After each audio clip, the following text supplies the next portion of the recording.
ትላላችሁ ሊቃውንቱ በሙሉ በሁሉ በዜማው በወንጌሉ በንባቡ በትርጓሜው በሁሉ ነገር ውስጥ ሁሉን ነገር ናችሁ።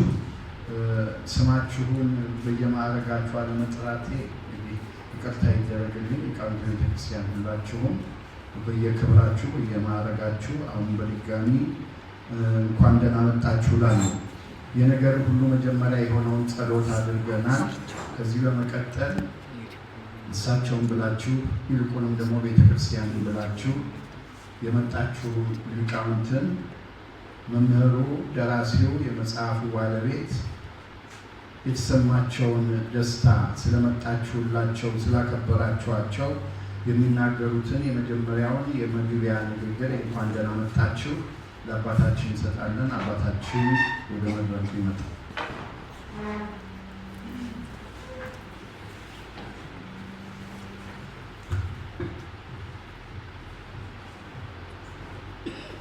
በስመ አብ ወመንፈስ ቅዱስ አሐዱ አምላክ አሜን። ይትባረክ እግዚአብሔር አምላከ ዘአብጽሐነ እስከዛቲ ሰዓት እስከዚህች ዕለትና እስከዚህች ሰዓት ድረስ ያደረሰን የአባቶቻችን የቅዱሳን አምላክ ክብርና ምስጋና ይድረሰው። ሰዓሊተ ምሕረት አቁራሪተ መዓት እመቤታችን ቅድስት ድንግል ማርያም ከአባቶቿ ከነቢያት ከሐዋርያት ከጻድቃን ከሰማዕታት ጋር ስሟ ይሆንና እና እንደሚገባችሁ የተወደዳችሁና የተከበራችሁ ክርስቲያን ዓይኖቿ የሆናችሁ ሊቃውንተ ቤተክርስቲያን አባቶች፣ ወንድሞች እንዲሁም ምዕመናትና ምዕመናት እንደምን ዋላችሁ? እንደምን ሰነበታችሁ? እንኳን ደህና መጣችሁ። እንግዲህ ግን በጣም ምስጋናዬ በጣም የላቀ ነው። አመሰግናለሁ። አክብራችሁ ይህንን መርሃ ግብር አክብራችሁ በመገኘታችሁ እግዚአብሔር ክብር ይስጥልኝ። አመሰግናለሁ እላለሁ። እግዚአብሔርም አመሰግናለሁ ማለት ነው። እንግዲህ መቼም አንድ ስራ ሲሰራ ብዙ ውጣ ወረድ አለ፣ ብዙ ችግር አለ እና እኔ በእውነት ይህን መጽሐፍ ሳዘጋጅ እኔም ብቻ አይደለሁም የተቸገርኩት።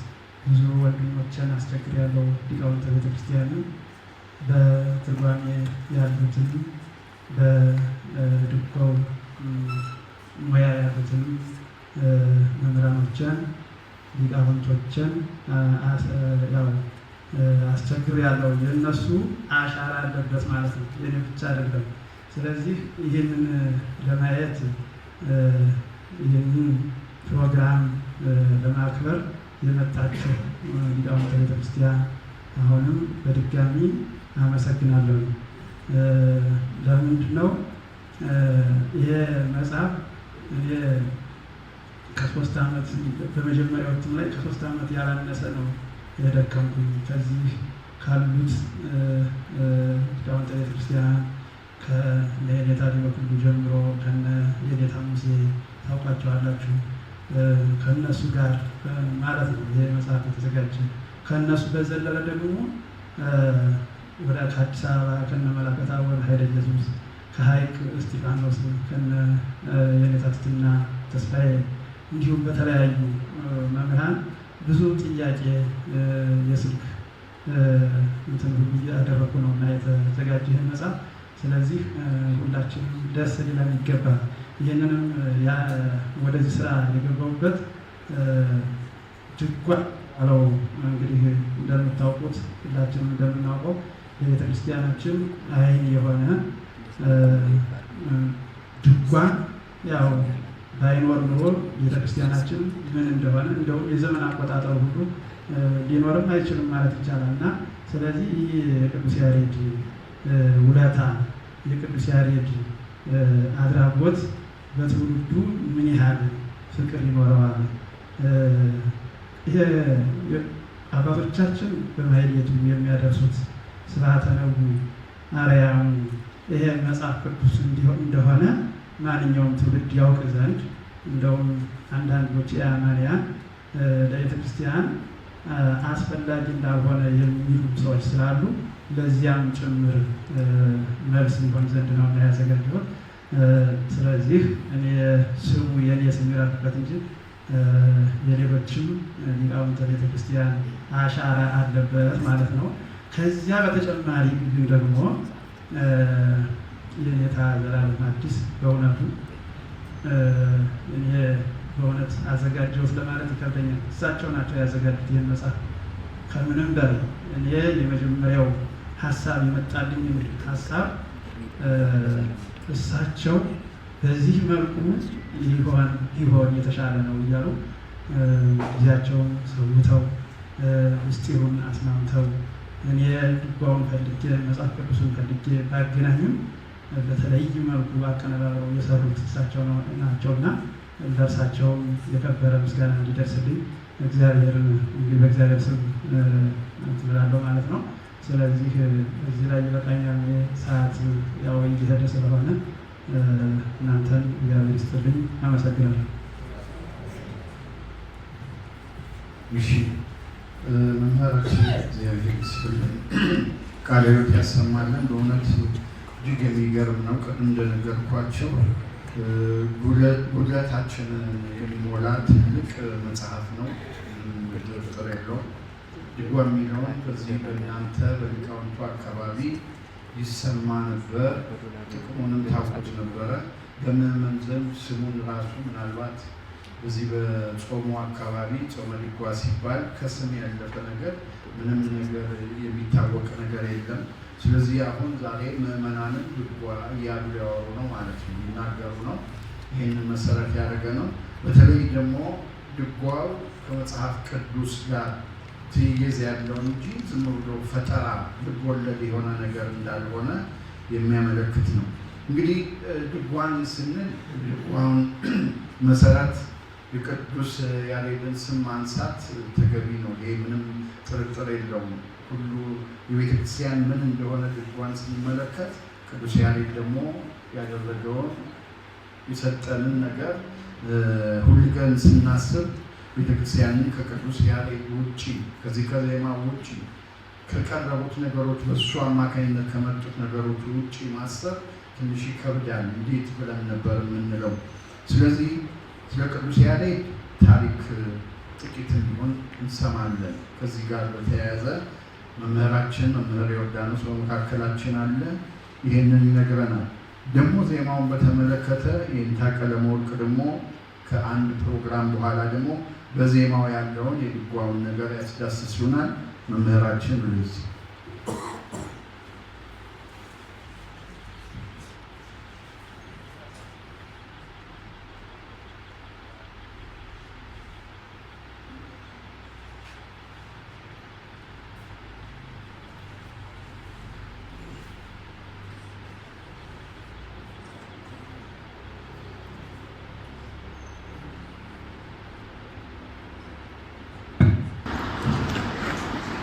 በስመ አብ ወወልድ ወመንፈስ ቅዱስ አሐዱ አምላክ አሜን። የአባቶቻችን አምላክ የቸርነት ባለቤት ቸሩ መድኃኔዓለም ከዚህ ሰዓት ከዚህ ዕለት ያደረሰን ቅዱስ ስሙ የተመሰገነ ይሁን። ሊቃውንተ ቤተ ክርስቲያን አባቶቻችን በየስማችሁ በእግዚአብሔር በአምላካችን ሰላምታ እንዴት ሰነበታችሁ? ቸር አምላካችን መድኃኔዓለም ለአምላክነቱ እንደሚገባ የተመሰገነ ይሁን። እመቤታችን ቅዱሳን ሁሉም የተመሰገነ ይሁኑ።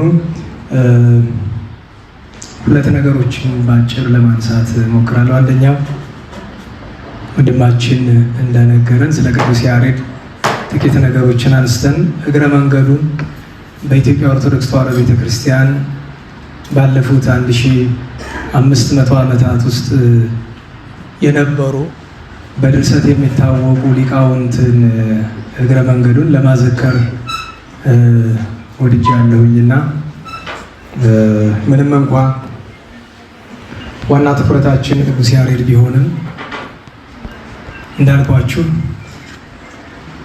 ስራ ሰርተው ለቤተክርስቲያን አስፈላጊ የሚባሉ መጻሕፍትን ጽፈው ያለፉ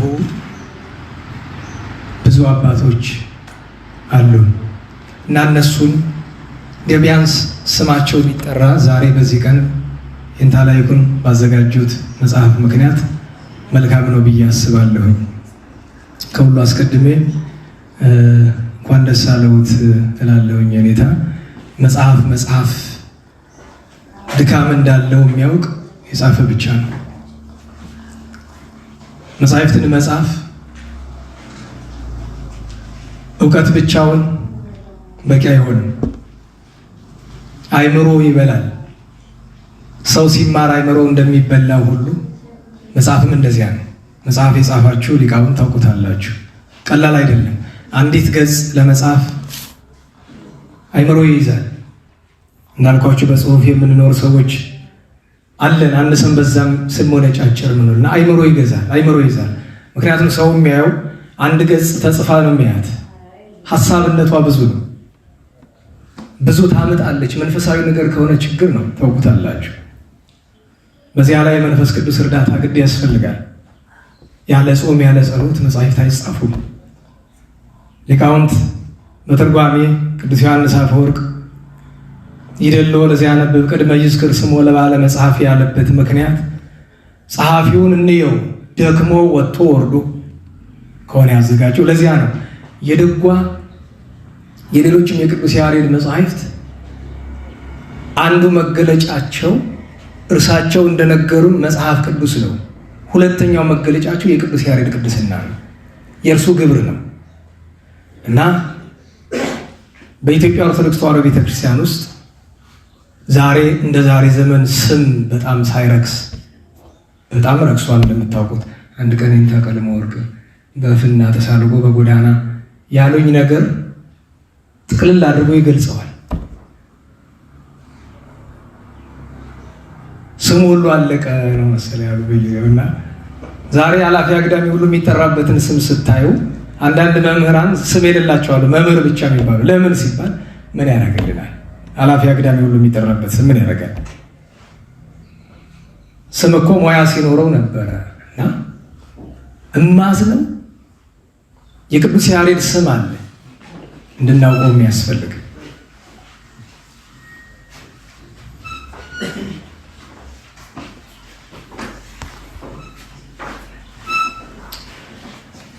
በኢትዮጵያ ኦርቶዶክስ ተዋሕዶ ቤተክርስቲያን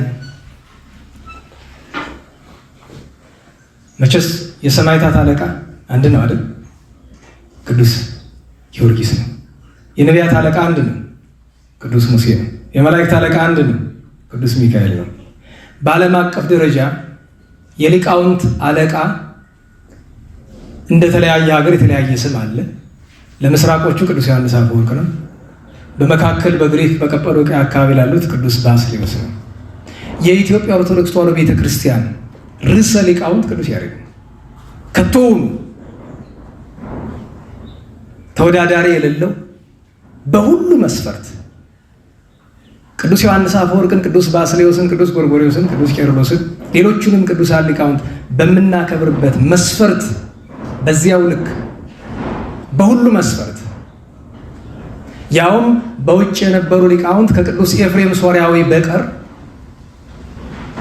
በትርጓሜ በምስጢር አባቶቻችን የምስራቅ ሊቃውንት በግብፅም የነበሩ ብናውቃቸውም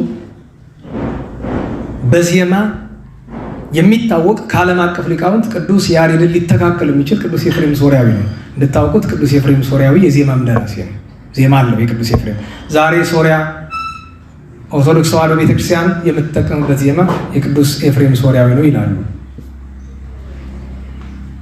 እና መሰረታዊው ነገር እንኳን ምዕመኑ ቅር ካላላችሁ የጉባኤ መምህርና ደቀ መዛሙርት ሙሉ በሙሉ የቅዱስ ያሬድን ታሪክ ሳይደነቃቀፍ መተረክ የሚችል ስንት ሰው አለ? የጉባኤ ሰው ምዕመኑን እናቆየው፣ የዘመናዊ የኔ ቤተ ሰባኪውን እንተው። ድንቅፍ ሳንል ከልደቱ እስከ መሳወሩ ድረስ መተረክ የሚችል ያው በጣም ከአንጀቴ ይቅርታ ጠይቃለሁ። የኔ ተፈጥሮ ይታወቃል።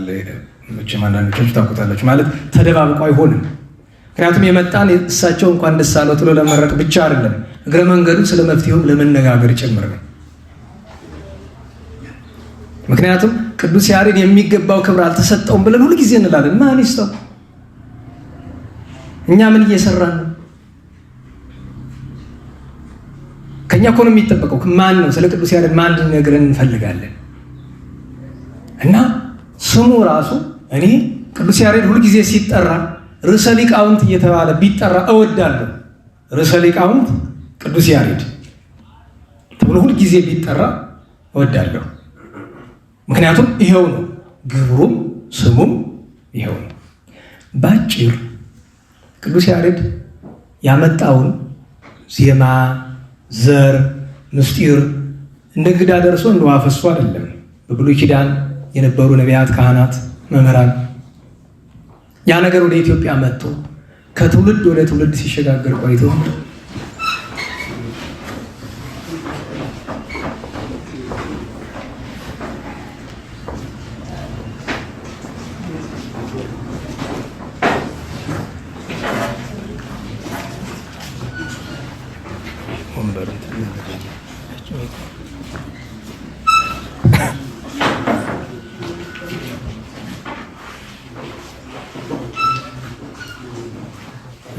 ልባችንን ሰብስብ። የኔታ አራታይና እንኳን ደህና መጡ።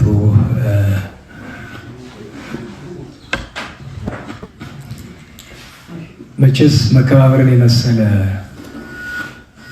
ጌጥ የለም በቤተክርስቲያናችን እና እሱ መልካም ነው። እንቀጥል። መልካም። ስለ ቅዱስ ያሬድ ስንነጋገር መሰረቱን ማወቅ ጥሩ ነው። የቅዱስ ያሬድ ነገር መሰረቱ በብሉይ ኪዳን ሌዋውያን ካህናት ከታቦተ ጽዮን ጋር መጥተው ሰርተውት የኖሩት የራሱ ትርጓሜ ነበረ። በታሪክ ውስጥ የብሉይ ኪዳን ትርጓሜ ነበረው። መልኩ ሌላ ነው እንጂ ነበረው።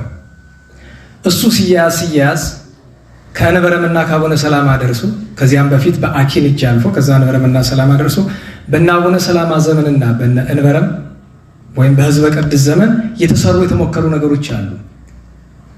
በ6ኛው መቶ ክፍለ ዘመን ዓለም አቀፍ ሊቃውንት አብዛኞቹ አልቀው ነበረ። ምናልባት በቅዱስ ያሬድ ዘመን ዛሬኛ ልንጠቀምበት የምንችል እገሌ የሚባል ሊቅ ለመጥራት ይከብዳል በዓለም ደረጃ። ለምን? አብዛኞቹ ምናልባት የመጨረሻ የሚባሉ ሊቃውንት እነ ቅዱስ ያዕቆብ ዘስሩግ፣ ከዛ በኋላ ቅዱስ ያዕቆብ ዘእልበረዳይ፣ እንግዲህ እልበረዳይ እልበረዲ እንደያጠራሩ ነው፣ እና ቅዱስ ሳዊሮስ ዘአንጾኪያ ናቸው። ሌሎቹ እነ ሳዊሮስ ዘእስሙናይል በኋላ በ10ኛው መቶ ክፍለ ዘመን የመጡ እነ ቅዱስ ዮሐንስ ዘደማስቆ በ8ኛው መቶ ክፍለ ዘመን የመጡት። ስለዚህ ያቺ የመካከለኛዋ ክፍተት አብዛኞቹ ደጋግ ሊቃውንት አልፈው ያቺ ዘመን ምናልባትም በቅዱስ ያሬድ ልክ ሊባል የሚችል ሊቅ ዓለም ላይ ነበረ ብሎ ለመናገር ትንሽ ይቸግራል። ቅዱስ ያሬድ የተወለደው በ6ኛው መቶ ክፍለ ዘመን መጀመሪያ ነው። አንዳንዶቹ በ5ኛው መቶ ክፍለ ዘመን መጨረሻ ያደርጉታል። በ495 ነው የሚሉም አሉ፣ በ505 ነው የሚሉ አሉ። እሱ አይቸግርም። የወላጆቹ ስም እንደምታውቁት 3 አይነት ነው። አይቸግርም። አብዲውና ክርስቲና ብለን ካለፍ ነው ይበቃል። ሌላም መጠሪያ አላቸው። አሳድገው አስተማሪ ሰጥተው በትምህርት ቤቱ ነው ልክ የቅዱስ ያሬድ ታሪክ በቤተክርስቲያን አውደ ምሕረት ከሚነገረው ይልቅ በብዛት የሚታወቀው በዘመናዊ ትምህርት አንዲት ታሪክ አለች አይደለም? የትሏ መውጣት መውረድ ታሪክ እሷ ናት የምትታወቀው። እሱ እዚያ አክሱም ሄዶ ማይኪራህን ክሬዋህን ላየ ሰው እዛ አካባቢ በተግባር የሚነበብ ነገር ነው። አደገም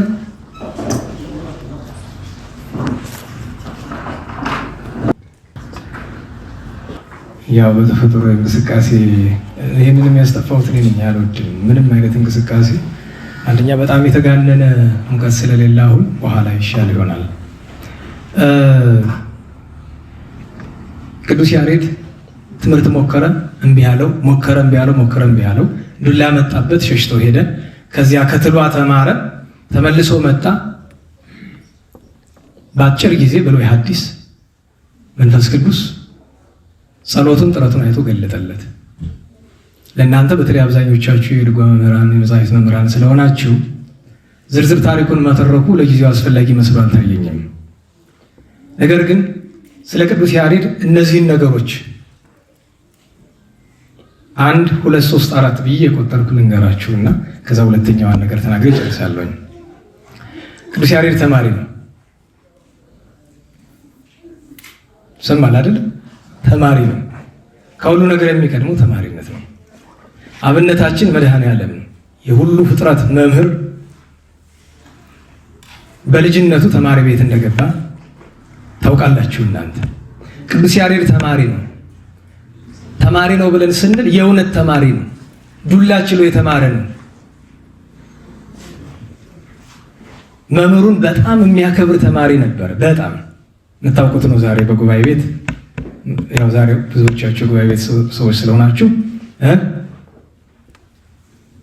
ሌላ ነገር አነሳህ እንደማትሉኝ ተስፋ አደርጋለሁ። ትንሽ ተማሪነት ጥሩ ነገር ላይ አይመስለኝም። ተማሪ እንሁን። ተማሪዎች መምህራን ስሙ ተማሪዎች ተማሪ ብለው ቅዱስ ያሬድን የሰራ መጀመሪያ ተማሪነቱ ተማሪ ነበረ። መምህሩን የሚያከብር ተማሪ፣ የሚለውን ሁሉ የሚያደርግ ተማሪ። ወታደር አለቃው ራስህን አጥፋ ቢለው ያጠፋል። እስከዛ ድረስ መድረስ ባይገባውም እንኳን መምህር ያለውን ነገር መፈጸም የተማሪ መገለጫው ነው። እንደዛ አይነት ነው። ዱላ ችሎ ነው የተማረ። ከዚያ ቀጥሎ ቅዱስ ያሬድ መምህር ነው። መምህር ነው። መምህር ስል መድረክ ላይ ወጥቶ የሚለፈልፍ ማለት አይደለም።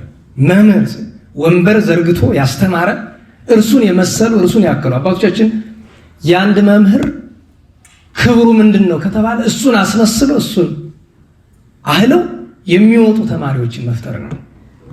ስለዚህ መምህር ነበረ፣ ወንበር ዘርግቶ ያስተማረ። ዛሬም ድረስ እነ እንታ መንበሩ በደንብ መሰክራሉ። የእንታ ትትና ብዙ ነገር ይነግሩኝ ነበረ በቀኝ አቁማቸውና አባታችን ገና የእንታ መንበሩን ሳላውቃቸው የእንታ ትትና ብዙ ነገር እዚያ ስላለው ቅዱስ ያሬድ እዚያው ራስ ደጀን ስላለው ነገር ማለት ዛሬም ድረስ ወንበር አልፈታም ለማለት ነው። በግድም እንደሚያነጋግር ወንበር አልተፈታም ነው ቅዱስ ያሬድ 1500 ዓመት ወንበሩን አልፈታም ብለዋል አባቶቻችን እዚያ ጸጋ ያሉት። ስለዚህ መምህር ነበር። ሌላኛው የቅዱስ ያሬድ የዜማ ሰው ነበር። ዛሬ ዜማ ታውቁታላችሁ አይደል? እንዴት ሊሆን እንደሆነ ቅዱስ ያሬድ እዚህ አዲስ አበባ ስትሄዱ የያሬድ ሙዚቃ ትምህርት ቤት ይባላል። ማክበራቸው ይሆን የሙዚቃ ትምህርት ቤት ምን ችግር አለ? ዘፈኑም እኮ የተገኘ ከያሬድ ነው ይባላል። ነው ብላችሁ ነው ብናስብበት ጥሩ ነው። መንፈስ ቅዱስ ለቅዱስ ያሬድ ዘፈን ገለጠለት ነው ወይስ ከዜማው ቆንጥረው ወጥተው ሌላ ነገር አደረጉት ነው? እሱም ብቻ ሳይሆን ዛሬ በቤተክርስቲያናችን አንዳንድ ጊዜ ትችት እንዳላበዛ ለተወለ ነገር ብቻ የዜማ መምህር ነበር። የዜማ መምህር ብቻ ሳይሆን የመጀመሪያው ከቅዱሳን መላእክት የመጀመሪያው ብዬ ስላችሁ በአዲስ ኪዳን ማለት ነው እንጂ በብሉይ ኪዳን ለመጀመሪያው ጊዜ መላእክትን ዜማ የተማረ አባታችን አዳም ነው። ይህንኑ ራሱ ያሬዳዊ ዜማ አባታችን አዳም ያውቀዋል። ጸጋው እስኪነሳ ድረስ እስከሚበድል ድረስ የዜማ ሰው ነበረ። ቅዱስ ያሬድ ሲያዜም የምታውቁት ነው። ከቶውኑ በድምፅ ማማር አይደለም። ፍርድ አድርጉልኝ። በእኛ ዘመን ድምፅ ማጉያ ቤተክርስቲያን እንዴት እንደ ስርዓቷን እያበላሸ እንደሆነ ታውቃላችሁ። ዛሬ ማህሌት ለእግዚአብሔር ቀርቶ ለማን እንደሆነ እንጃ። የቅዱስ ያሬድ ወዝ የነበራቸው አባቶች ደርሰንባቸዋል። ያለ ድምፅ ማጉያ ከዚህ ሆነው ስንት ሀገር ርቀት የሚሰሙ ለእግዚአብሔር ብቻ ማህሌት የሚቆሙ ድምፅ ማጉያ ካልሰጠኝ አልጮህም የማይሉ እውነተኛ የዜማ ሰው ነበር። ከመንፈስ ቅዱስ ከግሩማን መላእክት የተማረ። ስለዚህ መገለጫው ሰው። ሌላኛው ደራሲ ነበር። ደራሲ ሲባል አሁን አባታችን እንታለ ይኩን የቅዱስ ያሬድ ትምህርቱ ድጓ፣ ሌሎቹም ጸዋቱ ከመጽሐፍ ቅዱስ ውጭ አይደሉም ብሎ ለማሳየት ነው እንጂ ከመጽሐፍ ቅዱስ ነው የገለበጠው ለማለት አይደለም። መገልበጥ መማን ያቅተዋል። የመንፈስ ቅዱስ ድርሰት ነው፣ ግልባጭ አይደለም፣ ትርጉም አይደለም፣ ድርሰት ነው። ነገር ግን ያ ድርሰት ምክንያቱም ቅዱስ ማቴዎስ ወንጌላዊን ያጻፈው መንፈስ ቅዱስ ያሬድንም አጽፎታል ብለን እናምናለን። ለዚያ ነው አንዳንድ ቦታ ላይ እሳቸውም ሲጽፉ አንዳንድ ቦታ ላይ ቀጥታ ይገጥማል አይደል? ያሬድ ያለውና የመጽሐፍ ቅዱስ ቀጥታ። አንዳንዱ ደግሞ በሐሳብ ነው የሚገጥም፣ በጥሬ ዘር አይደለም።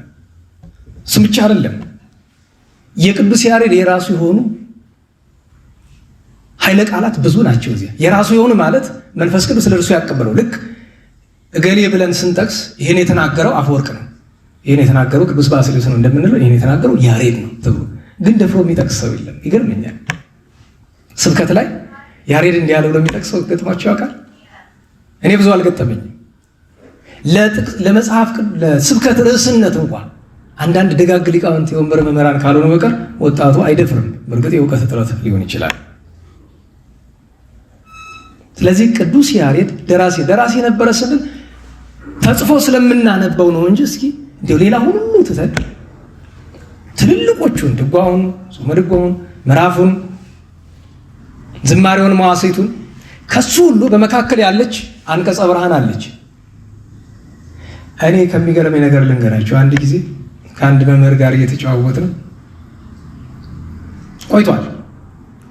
የእንታ እንጂ አቤት እንዲያው ቅዱስ ያሬድ ላልጠፋ ነገር ለምንድን ነው ለአንቀጸ ብርሃን ዜማ ያልደረሰለት አልኳቸው። አታውቅም? ምስክር አላውቅም።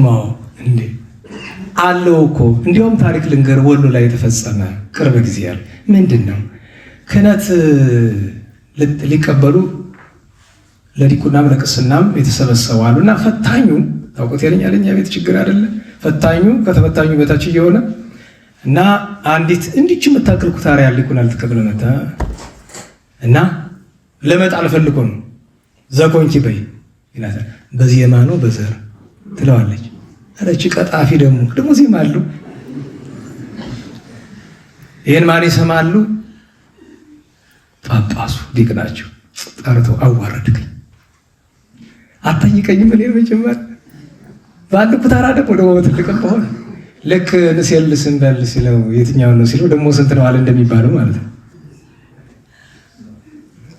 እና አሰቡት እንግዲህ ዲያቆን ተብዬ በቤተክርስቲያን ብዙ ዓመት ካገለግልኩ በኋላ እኮ ነው አንቀጸ ብርሃን ዜማ እንዳለው እንኳን መማር አለመማሩን ተውት፣ ዜማ እንዳለው ለማወቅ ስንት ዓመት ነው የወሰደብኝ። የኔ ስንፍና እንዳለ ሆኖ ግን እሱ ብቻ ሳይሆን በዚያው እየይዤ ግን በሰላመ ገብርኤል እሳ አልኳቸው። አይ ሱስ የለውም ግን የሰሩለት አሉ፣ የተቀበላቸው የለም እንጂ አሉ፣ የሰሩለት አሉ። እና ይገርመኛል። እግዚአብሔር ስማት በዜማ ይባልና በሰላመ ገብርኤል መልአከ ውስጥ ማን ደጋ ምን በድላ ላቲ ስብሐት ከሆነ ላይ ቀርብ ይል ጸሎተ ሃይማኖት በዜማ ይባላል፣ አቡነ ይባላል፣ በሰላመ ገብርኤል በድጋም ነገርን አስቶት ነው። ስለዚህ ቅዱስ ያሬድ ደራሲ እስኪ ውዳሴው ግን የመጀመሪያዋን ብቻ ያችን አስመሰሉ ያችን አህሎ መድረስ እንደምን ይችላል? እንኳን ያን ሁሉ ድጓ እንግዲህ መጽሐፉን ለመሸከም እንኳን ስንት ደቂቃ ተይዞ ይቆያል። ከክብደቱ የተነሳ ደራሲ ነው። ቅዱስ ያሬድ ተርጓሚ ነው። ተርጓሚ ነው ማለት አጥንቶ የሚተረጉም አይደለም። በቤተክርስቲያናችን የሚያስገርመኝ አንድ ታሪክ አለ። ቅዱስ ኤጲፋንዮስ ቁጭ አድርጎ እያስተማረ እየተረጎመ እያለ የቅዱስ ማቴዎስ ወንጌል ምዕራፍ 10 ቁጥር 40 ላይ ደርሳል። ዘተወክፈ ነቢይ በስመ ነቢይ የሚለው ላይ ወዛስቴ የምሉ ንዑሳን የሚለው ላይ እዚያ ላይ ደርሶ ቀና አለ ወደ ሰማይ ወደ መንፈስ ቅዱስ አመለከተ እና ያየውን አየ እና ተመልሶ ሀተታ ሲጠብቁ ምን አላቸው? እግዚአብሔር መንግሥተ ሰማያትን በቁራሽ እንጀራ በጥርኝ ውሃ በራፊ ጨርቅ ሲለውጣት አየሁ። መንፈስ ቅዱስ እያቀበለ በጥንት የነበሩኝ አባቶቻችን እኮ በታሪክ ስንሰማ የወንበር መምህራን እዚያው ላይ የሚተረጉሙት አላቸው። እዚያው ላይ መንፈስ ቅዱስ የሚያቀበላቸው እና ተርጓሚ ነበረ። ሀተታ ለእናንተ ምን እነግራችኋለሁ። ሌላው ከባዱ ነገር አብነት ነበረ። የአብነት ትምህርት ተብሎ ሲባል አንዳንድ ጊዜ እኔ ቅር ይለኛል። ምንድን ነው አብነት? በወዲህ አባት ሆኖ ቆርሶ አጉርሶ ቀዶ አልብሶ እንደነ አለቃ ዘዮሐንስ እሳቸው ናቸው አይደል? በዚህ የመጨረሻ ተደናቂ ወለ ነጎድጓዱ አለቃ ዘዮሐንስ መቼስ በሁሉ ሙያ የታወቁ ናቸው። ዋናው ግን ስማቸው በፍትሐ ነገሥቱ የሚነሳ አይደል? እሳቸውን የሚተካ አልተገኘም ይባላል። አለቃ ዘዮሐንስን እንግዲህ ከእረፍታቸው 100 ዓመት ሊደርስ ነው መሰለኝ። አብነት ማለት እንዲያ ነው። ዋናው አብነት ግን መጻሕፍት፣ ዜማ፣ የቤተ ክርስቲያን የሆነ ነገር በሙሉ ቅድስና ይፈልጋል። ያንን ቅድስና መስጠት ነው። ቅዱስ ያሬድ የተቀደሰ ሕይወት ይዞ ተማሪዎችን እሱን በማስረከቡ አብነት ነበረ። የግዕዝ ቋንቋ ዛሬ እንደምናውቀው እንዲሆን ያደረገው ቅዱስ ያሬድ ነው ይባላል። ስለ አቡነ ሰላማ የሚነገረው እንዳለ ሆኖ ግን ቋንቋውን ለጥናት በር እንዲከፍት ፍንጭ መነጋገር ጥሩ ነው። ግዕዝ ከ9ኛው መቶ ክፍለ ዘመን በኋላ በዮዲት ምክንያት የደረሰበት ነገር ስለነበረ ጥቂት ለውጥ አግኝቶታል ይባላል። ከግራኝም በኋላ በተመሳሳይ ምክንያቱም አንዳንድ ቦታ አይታችሁ ከሆነ የጥንት የዛሬ 600-700 ዓመት የተጻፈው ግዕዝ እና ዛሬ የምንጠቀምበት ግዕዝ ላይ የተወሰነ ልዩነት አለ። ግን ዛሬ እንደምናውቀው አድርጎ የሰራው የቅዱስ ያሬድ ድርሰቶችና የእሱ ትምህርት ነው ይባላል። በመላ ሀገሪቱ ዞሮ ቅዱስ ያሬድን ብዙዎቻችን የምናውቀው በድጓ በመሳሰሉ እጽዋት ነው። ግን ቅዱስ ያሬድ የቅዱሳንን ገድል እንደጻፈ ምናልባት ሊቃውንቱ ታውቀውናል። ለሌሎቻችሁ ግን ላስታውሳችሁ እወዳለሁ። ለምሳሌ ከ9ኙ ቅዱሳን መካከል የግማሹን ያክል ገድል የጻፈው እሱ ነው። እንደ ምሳሌ የአቡነ ይማታና የአቡነ ጽሕማ ገድል የተጻፈው በቅዱስ ያሬድ በራሱ ነው። እሱም ብቻ ሳይሆን ቅዱሳንን ሲያገኛቸው ከእነሱ ጋር የሚነጋገረው ነገር ልክ ወደ ደብረ ዳሞ ሊገባ ሲል አባ ዮሴፍ እና አባ ማትያስን ሲያገኛቸው ዳህይንኑ ዝስኩ አረጋዊ አቡክም አሁን ዛሬ ቤተክርስቲያን አገልግሎት ውስጥ አለ። አቡነ ገሪማን ሲያገኛቸው ነጋ ይዘርኪነቶ ወሰርከ ያደረገ አይቶ አባ ገሪማ ጸሎት ከተባረከኒ ከተሰውሩ በኋላ የተነገረ ነገር አለ። እዚያው በአካል አግኝቷቸው ታምራቸውን አይቶ አድንቆ የተናገረው ነገር ነው። ይህንን የምታገኙት በየገድላቱ እና ገድላትን የጻፈ ቅዱሳንን ያከብር ነበረ። የእሱ ሌላኛው መገለጫው ሐዋርያዊ አገልግሎቱ ነው። ከተነሳባት ከአክሱም ጀምሮ እስከ አርባ ምንጭ ዳር ድረስ በአራቱም የኢትዮጵያ አቅጣጫ ስብከተ ወንጌል እንዲስፋፋ ከነ አቡነ አረጋዊ ከሌሎችም ቅዱሳን ጋር ብዙ ደክመዋል። ባጭር የመጨረሻ ስለዚህ ቅዱስ ሰው የምንጠቅሰው ሁሉም ነገር ይሉ ያበቃል። ቅር ካላላችሁ እኔ ግር ታርጉልኝ። አሁን ለምናገረው ነገር ቅር ካላላችሁ ሰው የሚጸድቀው ሰው የሚድነው የሚናገረው ነገር ሲኖር ብቻ ነው። ሰብኮ የጸደቀን ያላውቅም እንኳን ሌላ መስበክ መደበኛ የ24 ሰዓት ስራቸው የሆነው ቅዱሳን ሐዋርያት ስብከታቸው ለመዳናቸው ማስተማራቸው ብቻውን ሳይሆን እሱ ራሱ አንድ ነገር ነው። ግን ቅዱስ ጳውሎስ ሲናገር ከሰበክ በኋላ የተጣልኩ እንዳልሆን ይሌለ ሰብኮ መጣል አለ፣ ለካ አስተምሮ መጣል አለ። ስለዚህ አስተማሩትን መኖር ያስፈልጋል። በከተማም ሳለ ቅዱስ መናኝ ነው። ኋላ ደግሞ ትቶት እዚያ ውርጭ ካለበት ቦታ ሄዶ እግዚአብሔር በፈቀደው ቀን ተሰውሯል። እሱ ሲያርፍ ደቀ መዛሙርቱ ተተክተዋል። እሱ በነበረበት ዘመን በአዱሊስ፣ በዳህላክ፣ በአክሱም የነበሩ ኤጲስቆጶሳት ነበሩ። እነዚያ ኤጲስቆጶሳት የእሱን አሰር ጎዳና በመከተል ያበረከቷቸው ጽሑፎች፣ የተረጎሟቸው ትርጉሞች እንዳሉ ታሪክ ይነግረናል። የቅዱስ ያሬድን ባጭር ለመጠቅለል ቅዱስ ያሬድ ሀብተ ትንቢት፣ ሀብተ ፈውስ፣ ሀብተ ትርጓሜ፣ ሀብተ ዜማ ምናልባትም ቅዱሳን ከሚፈልጉት ነገር ሁሉ አብዛኞቹ ሊቃውንት ካላቸው በላይ ያለው ሆኖ ሳለ ግን የሚገባው ክብር አልተሰጠውም። የዚህ መገለጫው ከሱ በኋላ የተነሱ ደራሲዎችን የሚያከብራቸው አልተገኘም። አሁን ዝም ብዬ ስም ልጠራላችሁ ነኝ። እናንተ ምን ያህሉን እንደምታውቋቸው ራሳችሁን ጠይቁ። ድምፅ አሰሙኝ። አባ ጊዮርጊስ ዘጋስጫ ይታወቃሉ። ወደ 41 ድርሰት አላቸው። የሚገርማችሁ ነገር ለጥቅስነት እንኳን የሚጠቀም እኔ ስም አልጠቅስም እንጂ አባ ጊዮርጊስ ዘጋስጫን የሚነቅፍ ሰው ስሙን ብጠራላችሁ ብችል እንደ ትልቅ ሰው የምትቆጥሩት መሀል ሀገር ያለ ሰው ነው። የሚነቅፍ ሰው ገጥሞኛ ቃል አባ ጊዮርጊስ ክብር ምስጋና ለጻድቁ ይሁንና ተራ መነኩሴ የመነኩሴ ተራ እንዳለ አላውቅም። እኔ ደግሞ እሺ አባ ጽዬ ድንግል ታወቃሉ። አባ ገብረ ማርያም የደብረ ሐንታው ማይሌተ ጽጌን ግማሹን የደረሱት እሺ ርቱ ሃይማኖት ታወቃል። እሺ መምህር ወልደ አብ የአብይ እግዚእን ወልደ አብ አይደለም፣ የአባ ጊዮርጊስ ዘጋስጫ ደቀ መዝሙር የነበረ ወልደ አብ የለም። እሺ አባ መዝሙረ ክርስቶስ ታወቃሉ። አባ አርከ ስሉስ ታወቃሉ። አባ ተክለ ሚካኤል ነግስን የደረሱት የመጀመሪያው ነግስን የጀመሩ እሳቸው ናቸው ይባላል። መጀመሪያ እና አባ ስብሐት ለአብ እና አባ ጊዮርጊስ እና አፄ ዘርዓ ያዕቆብ አሉበት። ግን ተክለ ሚካኤል አባ ተክለ ሚካኤል ማለት ደብረ ሊባኖስ ናቸው እና ነግስን ደርሰው ከደቀ መዛሙርት ጋር አጋት ወንዝ አለች አይደል ማለፊያ፣ እሷ ላይ ሊሻገሩ ሲሉ ክረምት ነው ሞላባቸው እና እስኪ ጎደል እንጠብቅ ሲሏቸው አይ የለም ይሻገራለሁ ብሎ እምቢ አሉ። ኧረ አባታችን ይተው እንዴት ነው የሚሻገሩ ልጆች እችን ወንዝ መሻገር ካቃተኝ የእሳቱን ባህር ገሃነምን እንዴት ነው የሚሻገሩ ብለው በመስቀል ባርከው ተሻግረው ሄደዋል። አባ ተክለ ሚካኤል የታወቁ ደራሲ ናቸው። ተክለ ሚካኤል። እሺ አባ ተክለ ማርያም ወይ በምታውቁት ስም አባ መባጽዮን ሶስት ናቸው እንደተለዩ። አቡነ መባጽዮን ጻድቁ አሉ፣ ሁለት ደግሞ በዚህ ስም የሚጠሩ መባጽዮን የሚባሉ ሌሎች ሁለት አሉ። እንድታውቁት ድርሳነ መድኃኔዓለም ሁለት ነው። አንዱ የአቡነ መባጽዮን ነው የሚባል፣ አንዱ ደግሞ በኋላ ጊዜ ካለ እናነሳዋለን። እሺ አባ ዕንባቆም እጨጌ ዕንባቆም ታወቃሉ? እሺ ሰሊክ ዘደብረ ሊባኖስ ሰሊክ ነይኔታ ነው የሚያውቁት ሰሊክ በትርጉም እነዚህ ሁሉ መጠቅስላችሁ ወይ ደራሲዎች ናቸው ወይ ተርጓሚዎች ናቸው። እነሱ ብቻ መርጬ ነው እንጂ ሁሉ ሊቃውንት እየጠራው አይደለም። እነዚህ በሙሉ በድርሰት በትርጉም ስራ የሚታወቁ ናቸው። እሺ ቅብርያል ዲያቆን ቅብርያል።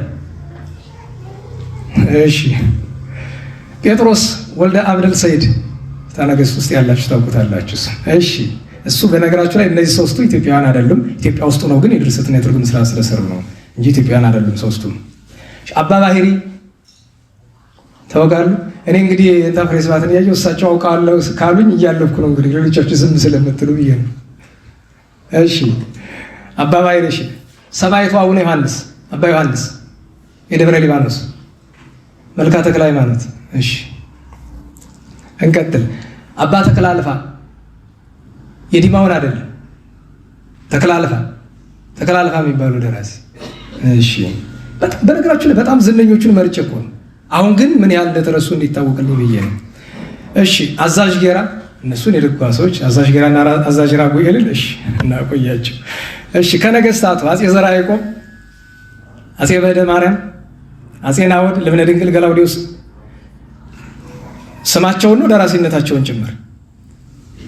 እሺ ንግስት እሌኒ ምትባል ማለትም የአፄ ዘርዓ ያዕቆብ ሚስት የነበረች እሷም አንድ ሁለት ድርሰት አለ። እሺ ከጎንደር እንምጣ። እንታ ክፍለ ዮሐንስ፣ እንታ ቃላዋዲ ወይ ብጨጌ ቃላዋዲ፣ መምህር ሰብእ ክርስቶስ፣ አቃቤ ሰዓት አብራኒዎስ። እሺ አባ ስብሐት ለአብ፣ ድንቆ ማረቆ፣ መምህር ስድሮስ፣ መምህር ወልደ አብ፣ አዛዥ ሲኖዳ፣ አቃቤ ሰዓት ከብቴ፣ አለቃ እንግዳ ወርቅ፣ አቤቶ ዘሩፋኤል፣ አባ አምደ ሐዋርያት፣ አባ አካለ ክርስቶስ፣ አባ ዘመለኮት፣ አለቃ ዘዮሐንስ፣ አለቃ ወልደ ማርያም፣ ደብተራ ዘነብ። እንግዲህ ብትይዟቸው ጥሩ ነው። አባቶቻችሁ ናቸው፣ አባቶቻችን ናቸው። ከተፈቀደልኝ አንዲት የደረሷትን ነገር እየተናገርኩ ልጨርስ። በምን እንደሚታወቁ ስለ አባ ጊዮርጊስ፣ ስለ አባ ጽጌ ድንግል፣ ስለ አባ ገብረ ማርያም፣ ስለ ርቱ ሃይማኖት ልዝለለው የሚታወቅ ስለሆነ ማለት ነው። ወልደ አብ ማለት የአባ ጊዮርጊስን የተወሰኑት ድርሰቶች ወደ መጨረሻ አካባቢ ከማረፋቸው በፊት የነበሩትን ድርሰቶች ሳይፈጽሟቸው ስለሆነ በደዌ ድንገት ያረፉ እነሱን ፈጽሟቸዋል የሚባል ደራሲ ነው እና ደግሞ ገድላቸውን የሚጻፈው እሱ ወልደ አብ የዚህ አማራ ሳይንት አካባቢ የነበረው ማለት ነው። አባ መዝሙረ ክርስቶስ የሚባል ሁለት ድርሰት አለ። አጭሩ መዝሙረ ክርስቶስ የደረሰው ማለት ነው የአባ ጊዮርጊስ ዘጋስጫ የእህት ልጅ ነው። አባ አርከ ስሉስ በዋነኝነት የሚታወቁት አንደኛ አርኬ በስማቸው ተሰይሞላቸው አርኬ። በነገራቸው ላይ አርኬ 3 አይነት ነው ያለው። የስንክሳሩ ነው ብዙ ሰው የሚያውቀው። ሌላ 2 አይነት ደግሞ አርኬ አለ። አባ አርከ ስሉስ ሌላ የሚጠቀሱበት መልክዓ ቁርባን፣ እኛ የምናውቀው መልክዓ ቁርባን የሳቸው ነው ይባል። መልክዓ ቁርባን 3-4 አይነት ነው ያለ። ያው የምንጠቀምበት አንዱ ስለሆነ ነው። እሱ ሌላኛው የሚታወቅበት ነው። አርከ ስሉስ የተክለ ሚካኤል አባ ተክለ ሚካኤልን ተናግሬ ያለውኝ። የአቡነ መባጽዮን ተክለ ማርያም ቅድም ተናግሬ ያለው ድርሳነ መድኃኔዓለም አላቸው፣ ስዕሎችም አሏቸው። እጨጌ ዕንባቆም ወደ 7 የሚደርሱ ድርሰቶች አሏቸው። ሌሎች ትርጉሞችም አላቸው እሳቸው። ምናልባት ለእናንተ ለአስፈላጊ ከሆነ በቤተክርስቲያናችን ከምናውቃቸው መጻሕፍት መካከል አንደኛው ሰዎች ክደው ሲመለሱ የሚጠመቁበት መጽሐፈ ቄደር አለ አይደለም? የእሱ አዘጋጅ እሳቸው ናቸው ነው የሚባለው። የምታውቁት ያው ከየመን ነው የመጡት፣ ግን ኢትዮጵያዊ ሆነው እድሜ ልካቸውም በደብረ ሊባኖስ በብዙ መከራ ይኖሩ ናቸው። እነ ሰሊቅ ቅብርያል ጴጥሮስ ወልደ አብደል ሰይድ ከግብፅ የመጡትን መጻሕፍተ መነኮሳትን የመሰለ እንደ ነፍታ ነገሥት የመሰሉትን የተረጎሙ ናቸው። አባ ባሕሪ ወደ 9 ድርሰቶች አሏቸው። ከነዚያ መካከል ቅድም ያልኳችሁ አንደኛው አርኬ አባ ባሕሪ ነው። በጣም ነው የሚጣፍጥ። በነገራችሁ ላይ ብታዩት አባ ባሕሪ እንግዲህ በ16ኛው ክፍለ ዘመን አጋማሽ ላይ የነበሩ ናቸው። ወይም የአጼ ሰርጸ ድንግልን ዜና መዋዕል የጻፉት እሳቸው ናቸው። ከዛ ውጭ መልክዓ ገብርኤል ወደ 4 መልክዓ ገብርኤል አለ። አንደኛ መልክዓ ገብርኤል የእሳቸው ነው። ይሄኛው እነዚህ ሁለቱ የምናውቃቸው የእሳቸው አይደሉም። እነዚህ በማህሌት ያሉት እነሱ ሳይሆን ከእነሱ ውጭ የእሳቸው መልክዓ ገብርኤልም አለ።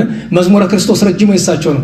እኔ የሚገርም ነገር የመዝሙረ ክርስቶስን ሲያዘጋጁ ምንድን ያደረጉት የቅዱስ ዳዊት መዝሙር ለምሳሌ ፍካሬ ዘጻድቃን ወዘኃጥአን መዝሙር ዘዳዊት ሃሌሉያ ብሎ ብፁዕ ብእሲ ዘኢሖረ በመክረ ረሲዓን በሚለው ከቃሉ ቃል ከሆሄ ሆሄ ሳያዛቡ በዛው ልክ ነው የደረሱት። ማለትም በ150 መዝሙር ሲደርሱ ልክ ፍካሬ ያለው የራሱ የስነኝ ቁጥር አለው አይደል?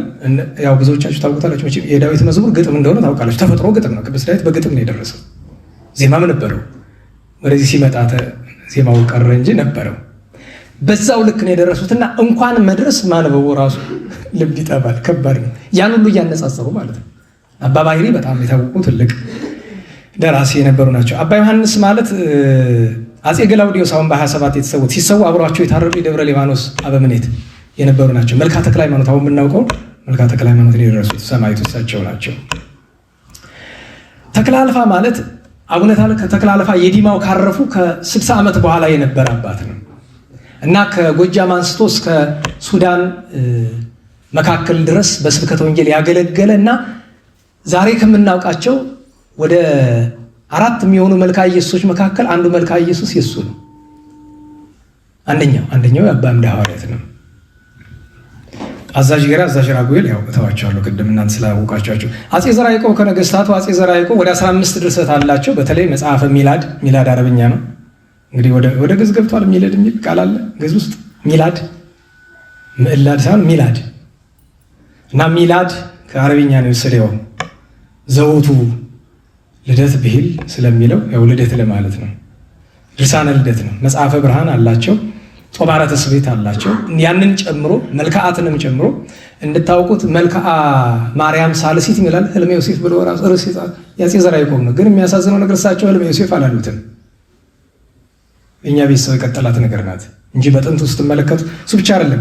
ሰላም ለኪ የሚለው ሰላም ለኪ ያለው የዜማ ማንሻው የመጀመሪያ ድርሰትነቱ ያጼ ዘርዓ ያዕቆብ ነው የሚባል አጼ ናኦድ በኋላ እኛ አሁን እንደምናውቀው አድርገውታልና የአጼ ዘርዓ ያዕቆብ ታሪክ ውስጥ ምን የሚል አለ? እርሳቸው እመቤታችንን ሲያመሰግኑ ማንሻው ሰላም ለኪ እንዘን ሰግድ ንብለኪ ብሎ ንግሥተ አድኅኖ ማርያም እምነን አስተበኳኪ ምን አላት? ብፁዕ አቡነ እንድርያስ ይመስሉኛል እችን ሲሉ የሰማው መሰለኝ ካልተሳሳትኩኝ። እና አለ ጥንቱ ንግሥተ አድኅኖ ማርያም እምነን አስተበኳኪ እችን ናት ልዩነቷ። መጨረሻ ላይ ማኅበረ ነዮም ድንግል አድኅኒ ወባረኪ ነው የሚለው። አድኅኒ የሚል ቃል አለ። የራሱ ሁሉ ዜማ ነበረው ይባላል። ራሱ አድኅኒና ንግሥተ አድኅኖ የሚለው ከላይ ያለው ታሪክም አለው እና እነዚህን የመሰሉ የደረሱ ናቸው። አጼ በደ ማርያም መልክዓ ማርያም ካል የሚባለው የሳቸው ድርሰት ነው። በግልጽ የታወቀ ነው። ይሄ በመጻሕፍት ያለ። ሁለተኛው መልክዓ ማርያም ወይ ሰውራኔ አክናፍኪ መንታ የሚል ኃይለ ቃል ያለበት በእጨጌ ዕንባቆም መጥተው መጀመሪያ የተማሩት እሱን ነበረ። አጼ ናኦድ አሁን የምናውቀው መልክዓ ማርያም የደረሱ ናቸው። አጼ ልብነ ድንግል ወደ 5 ድርሰቶች እንዳሏቸው ይታወቃል። የተፈሲ ማርያም፣ የዘወትሩን ለአዳም ፋሲካውን፣ ስብሐተ ፍቁር አሁን ያለው ስብሐተ ፍቁርን የጀመሩት አባ ጊዮርጊስ ናቸው። አጼ ዘርዓ ያዕቆብ ስብሐተ ፍቁር የሚባል ትልቅ መጽሐፍ አለው የተዘጋጀ ወደ 70-80% ለጌታችን ነው። ቀሪው ደግሞ ለእመቤታችንና ለቅዱሳን ነው። አሁን ያለው ግን በስደታቸው መከራቸው ጊዜ አጼ ልብነ ድንግል የደረሱት ነው የሚባል። ከዛ ውጭ መልክዓ ኤዶም የገረመኝ በልጅነቴ አንድ ካህን እንዳትደግመው ይህን ጸሎት ብለዋል መልክዓ ኤዶምን። እኔ ደግሞ እኔንታ ፀሐይ ሁልጊዜ ሲጸሉት ስለማይ እንታ ፀሐይ እንግዲህ ትልልቆቹ በተለይ በደንብ ታውቋቸዋላችሁ ብዬ እገምታለሁ። ታውቋቸዋላችሁ? እንታ ፀሐይ የእንታ ፀሐይ ጠዋትም ማታም ምሳቸው ከዳዊትና ውዳሴ ማርያም በቀር እሱ ነው። እና ለምንድን ነው ብዬ ስለው ካህኑ ምን አለኝ? ድሃ ያደርጋል ነው የሚባል። ኋላ ትልቁኝ ትንሽ ፊደል ቆጥር ያገኘሁትን አይ ደራሲ ወርቅ በርገራቸው የሚረግጡት ንጉሥ አይደሉም። እና እነዚህ ለነዋመሩን ጨምሮ ደርሰዋል። ሌላኛው የእሳቸው ልጅ ገላውዲዮስ ናቸው። እንደምታውቁት የእምነት መገለጫቸው ድርሰት አላቸው። መልክዓ ስዕል ደግሞ የእሳቸው ነው የሚባል። ቅድም እንዳልኳቸው እሌኒ 2 መጻሕፍት አሏት። ንግሥት እሌኒ ከጎንደር ሊቃውንት አራቱ እነዚህ አረስተ ሊቃውንት የጎንደር የሚባሉት ትርጓሜ ሲዘጋጅ የነበሩት ናቸው። እኔንታ ክፍለ ዮሐንስ እነሱ ምክንያቱም መጽሐፍ ይጠይቃል። ትርጓሜ ሲዘጋጅ የተጻፈ ነው፣ በቃል ብቻ አይደለም። አራቱንም ከደራሲን የምንቆጥራቸው አባ ስብሐት ለአብ ያው መልክዓ ሥላሴ አለ። ጸሎተ ንግሥ ላይም የተወሰነው የሳቸው ነው። ይኸው ደግሞ በልተን የምናመሰግንበትም ድንቆ ድርሰት ነበራቸው ይባላል። ማግኘት አልቻልንም። እንግዲህ ድንቆ ማረቆ ወይም ድንቆ ማረቆስ ማለት ወርቅ በምንቸት የሚባሉት የደብረ ብርሃኑ እንዴት ያሉ የትርጓሜና የቅኔ መምህር የነበሩ ምናልባትም ጎንደር በቅኔ ከክፍለ ዮሐንስ ቀጥሎ አሉ የሚባሉ እሳቸው ነበሩ። በአንድ ዘመን የነበሩ ናቸው። መምህር ኤስድሮስ ታች ቤት ትርጓሜ ሲያዘጋጁ በጽሁፍ ነበር። በጣም ብዙ የብራና ጥራዝ ነበር ይባላል ያጻፉት እሳቸው ትርጓሜውን። መምህር ወልደ አብ የምታውቁት ናቸው። አሁን የመጨረሻው ጊዜ የተሰራውን አብየ ጊዜ የነበሩት መምህር ናቸው። እሳቸውም እንደዚሁ በትርጓሜውን የሚታወቅ አዛዥ ሲኖዳ 11 መጻሕፍት አሏቸው። አዛዥ ሲኖዳ ማለት በአፄ በካፋ ዘመን የነበሩ የአፄ አድያም ሰገድ ኢያሱ የቅርብ ዘመድ የነበሩ ናቸው። አቃቤ ሰዓት ከብቴ ማን ነው? መልክዓ መድኃኔዓለም እና ድርሳነ መድኃኔዓለማቸው ሁለተኛው ያልኳችሁ እሳቸው ነው የሚባል። ያው ግን ጎንደር የሊቃውንት ሐዘን አለባት ይባላል በብዙ ነገር። ድሮም ዘንድሮ ቅር ካላላችሁ ለሊቃውንት አልስማማ እያለች ነች ከተማ። ድሮም ብዙ ችግር ነበረ። አንድ ትልቅ ሊቅ ምናሉ በሕይወት የሌሉ ጎንደር ውስጥ አንድ ሊቅ ሲገኝ ስም ነው የሚበዛለት። አንዱ ቅባት ይለዋል፣ አንዱ ጸጋ ይለዋል። ቢያጡ ጠንቋይ የሚል ስም ሞልቷል። ጠንቋይ ነው ይባላል። እንትን ጠጥቶ እኮ ነው አያገሌን ያጠጡት እና ችግር ነው። እና ለአቃቤ ሰዓት ከብቴ ራእይ ትርጓሜ ላይ ያለችው ቃል ትርጓሜ መምህራን ጥሩ ናት። ማን ያስገባት? ያች ስምና ከመን ከማጋጠም በቀር ምትል ማን ያስገባት? እንዲያው እቺ ለዚህ መምህራን ሰዓት ጥሩ ነው። እንዲያው በሌላ ነገር የሚነቀፉበት ካለ በሌላ ነገር ይነቀፉ እንጂ አሁን በእውቀት አቃቤ ሰዓት ከብቴ እንድታውቁት በዚህ ዘመን በጣም ከተቸገርንባቸው ነገሮች ያም እየመጣ ቅዳሴ ስትቀድሱ መንጦ ላይ ትገለጡ ይለናል አይደል? እሱ ችግር በመጀመሪያው ጊዜ የመጣ በአፄ ተክለ ጊዮርጊስ ዘመነ መንግስት ነው። የግብፁ ጳጳስ አቡነ ቄርሎስ ይባላሉ። መጡ ደብረ ብርሃን ቀጥ ብሎ ግለጥ እሱ መጋረጃ ለምን ሲላቸው ግብፅ ተገልጦ ነው። ደብረ ብርሃኖቹ ደግሞ ከግብፅ መጣ ከአሜሪካ መጣ ምን አገባቸው? አንከፍትም። ለምን? ልማዳችን እንደዚህ ነው። እንደ ማስረዳት መጽሐፍ ጠቅሶ ልማዳችን ብሎ አሏቸው። አላረካችሁኝም ብለው ግን መጋፋቱን ጠልጥ። በሌላ ቀን አቃቤ ሰዓት ከብቴ ዛን ጊዜ እንግዲህ ደብረ ምጥማቅ ናቸው እሳቸው ዛን የሚያስተምሩ ነበርና ሲመጡ ተገናኙ። እዚህ ግምጃ ቤት ጀርባ ካለው ቤተ መዛግብት እናንተ ለምንድን ነው መጋረጃ ጋርዳችሁ ቅዳሴ የምትቀድሱ አሏቸው። ከብቴን አይ ምን ነው አሉ። ከብቴ መልሰው እኛ ከፍተን ነው ምን ቀድስ እናንተ ለምን አላቸው።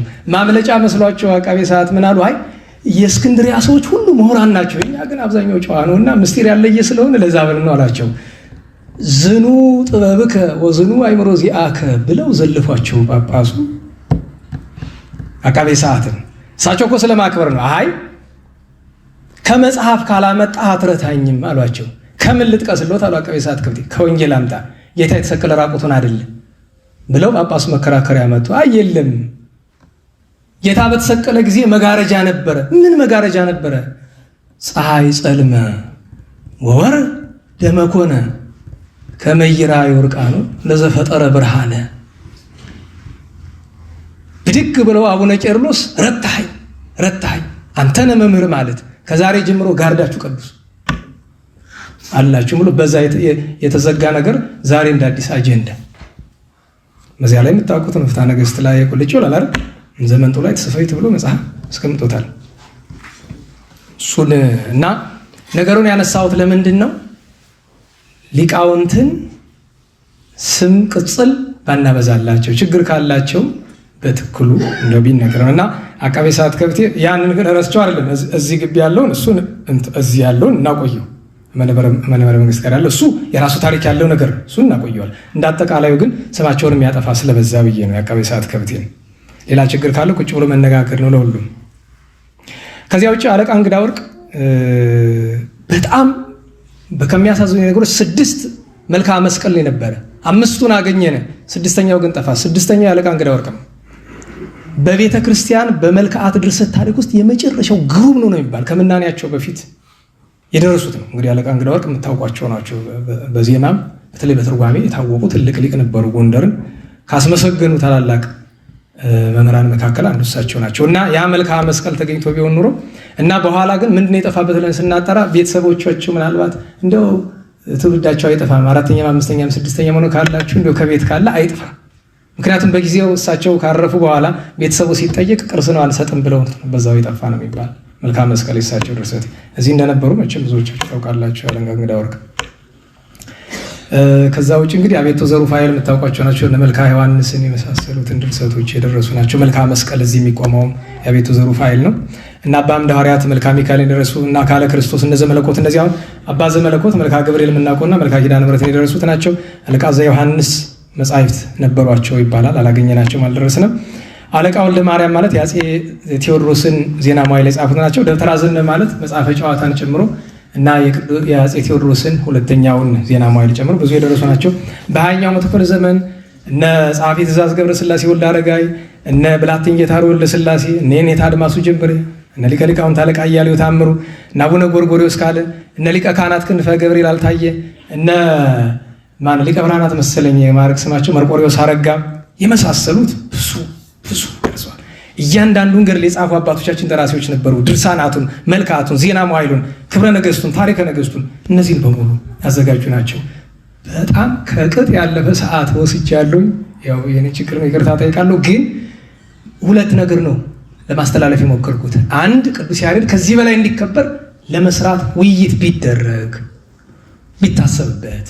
ሁለተኛ ነገር እነዚያውን ስማቸውን የጠሯቸው በጽህፈት የሚታወቁት ናቸው እንጂ ካስፈለገ ከ100 በላይ የሆኑ በጎንደር፣ በጎጃም፣ በወሎ፣ በሸዋ የነበሩ ሊቃውንት የተረሱ አንዳንዶች ስማቸው የጠፋ ዘርዝረን ማምጣት ይቻላል። ማዘከር ቢቻል የሊቃውንት ዝክር በዓመት አንድ ጊዜ የሚዘጋጅበት እድል ቢኖር መልካም ነው እላለሁ። እናንተ ሁሉ ደጋግ ሊቃውንት ባላችሁበት ይህን መናገር ከበደል የሚቆጠር ነው አውቃለሁ። ለዚህም ይቅርታ ጠይቃለሁኝ። የኔታ እንኳን ደስ አለዎት። የቅዱስ ያሬድ በረከት መድኃኔዓለም ቸሩ በሁላችን ላይ ያሳድርብን። ስብሐት ለእግዚአብሔር። እሺ መምህራችን አምላካችን እግዚአብሔር ቃለ ሕይወት ያሰማልን፣ ረጅም የዕድሜ ዘመን ይስጥልን።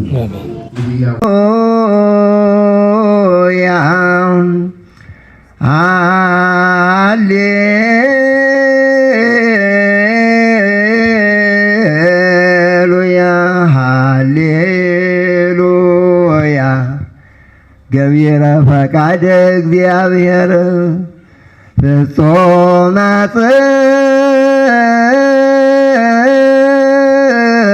ጽድቅ ውእቱ ወተግሶ እምኩሉ እኩይ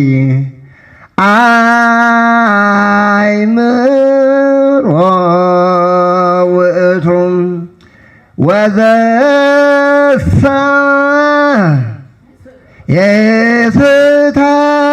የስተበቃሉ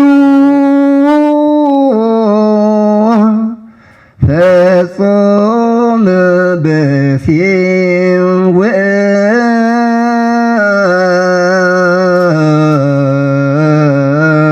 ውእቱ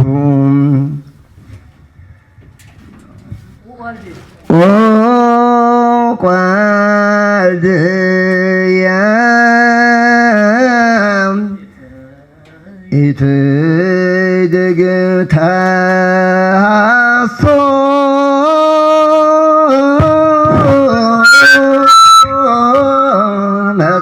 መጻሕፍትም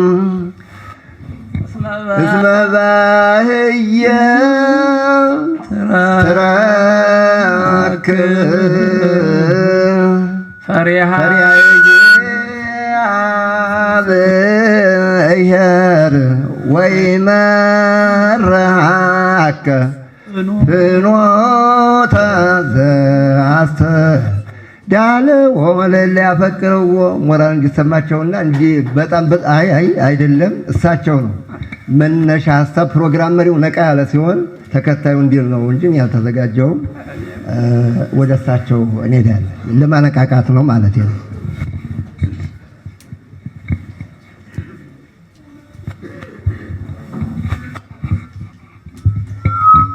በስመ አብ ወወልድ ወመንፈስ ቅዱስ አሐዱ አምላክ።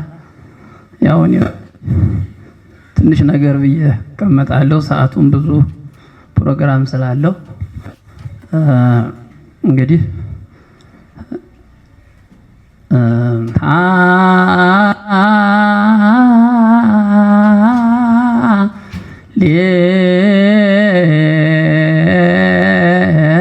ሃሌሉያ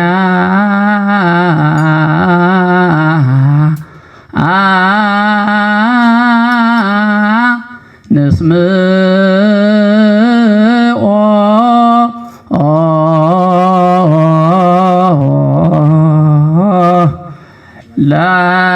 ለገብረ ማርያም ወንጌላዊ እስመ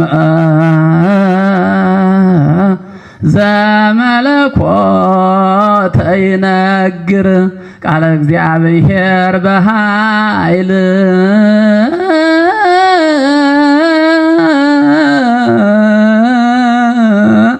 ቃለ እግዚአብሔር ርሱን ቃለ እግዚአብሔር ጽሩይ ወንጡፍ ውስተ ልቡ ህዱር ገብረ ማርያም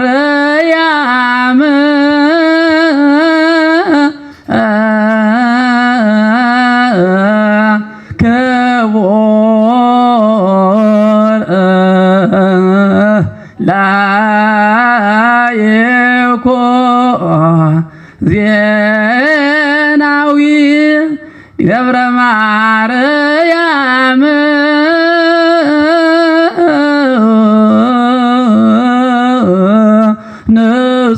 ንጹሕ ገብረ ማርያም ወንጌላዊ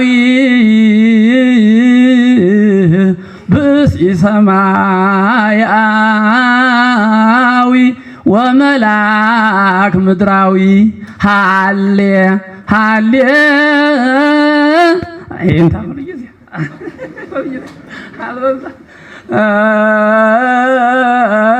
ሃሌሉያ ሃሌሉያ ፈለሰ ሜስያ የሚለውን ምንለው ፈለሰ እምአዲስ አበባ ገብረ ማርያም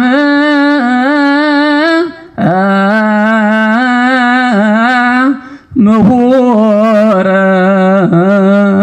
ወሃ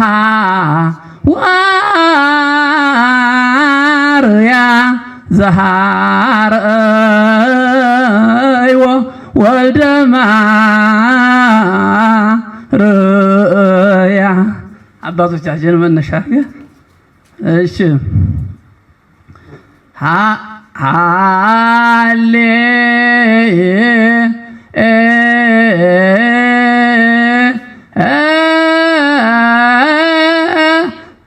ሃሌሉያ ለአብ ሃሌሉያ ለወልድ ሃሌሉያ ወለመንፈስ ቅዱስ ይንጽር አየራተ ይነግር ህቡአተ ዘይጽሕፍ በእደዊሁ ዘወንጌል ቃላተ በቅናተ ሊቀ ሊቃውንት ሐቁየሁ ቀነተ መምህር ላይኩን ዘይጥመህ ሞተ ድንቁርና ማለት ነው። ዘይጥመህ ሞተ ይላል።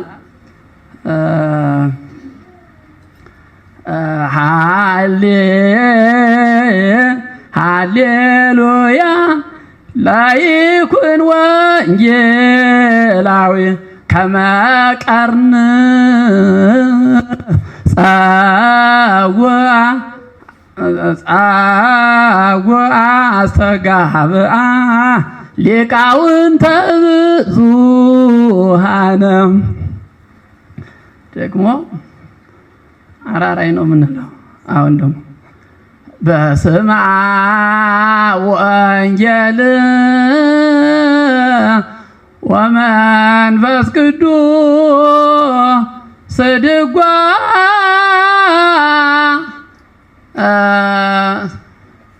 በጽምረት አሐዱ ወመንፈስ ቅዱስ ድጓ በጽምረት አሐዱ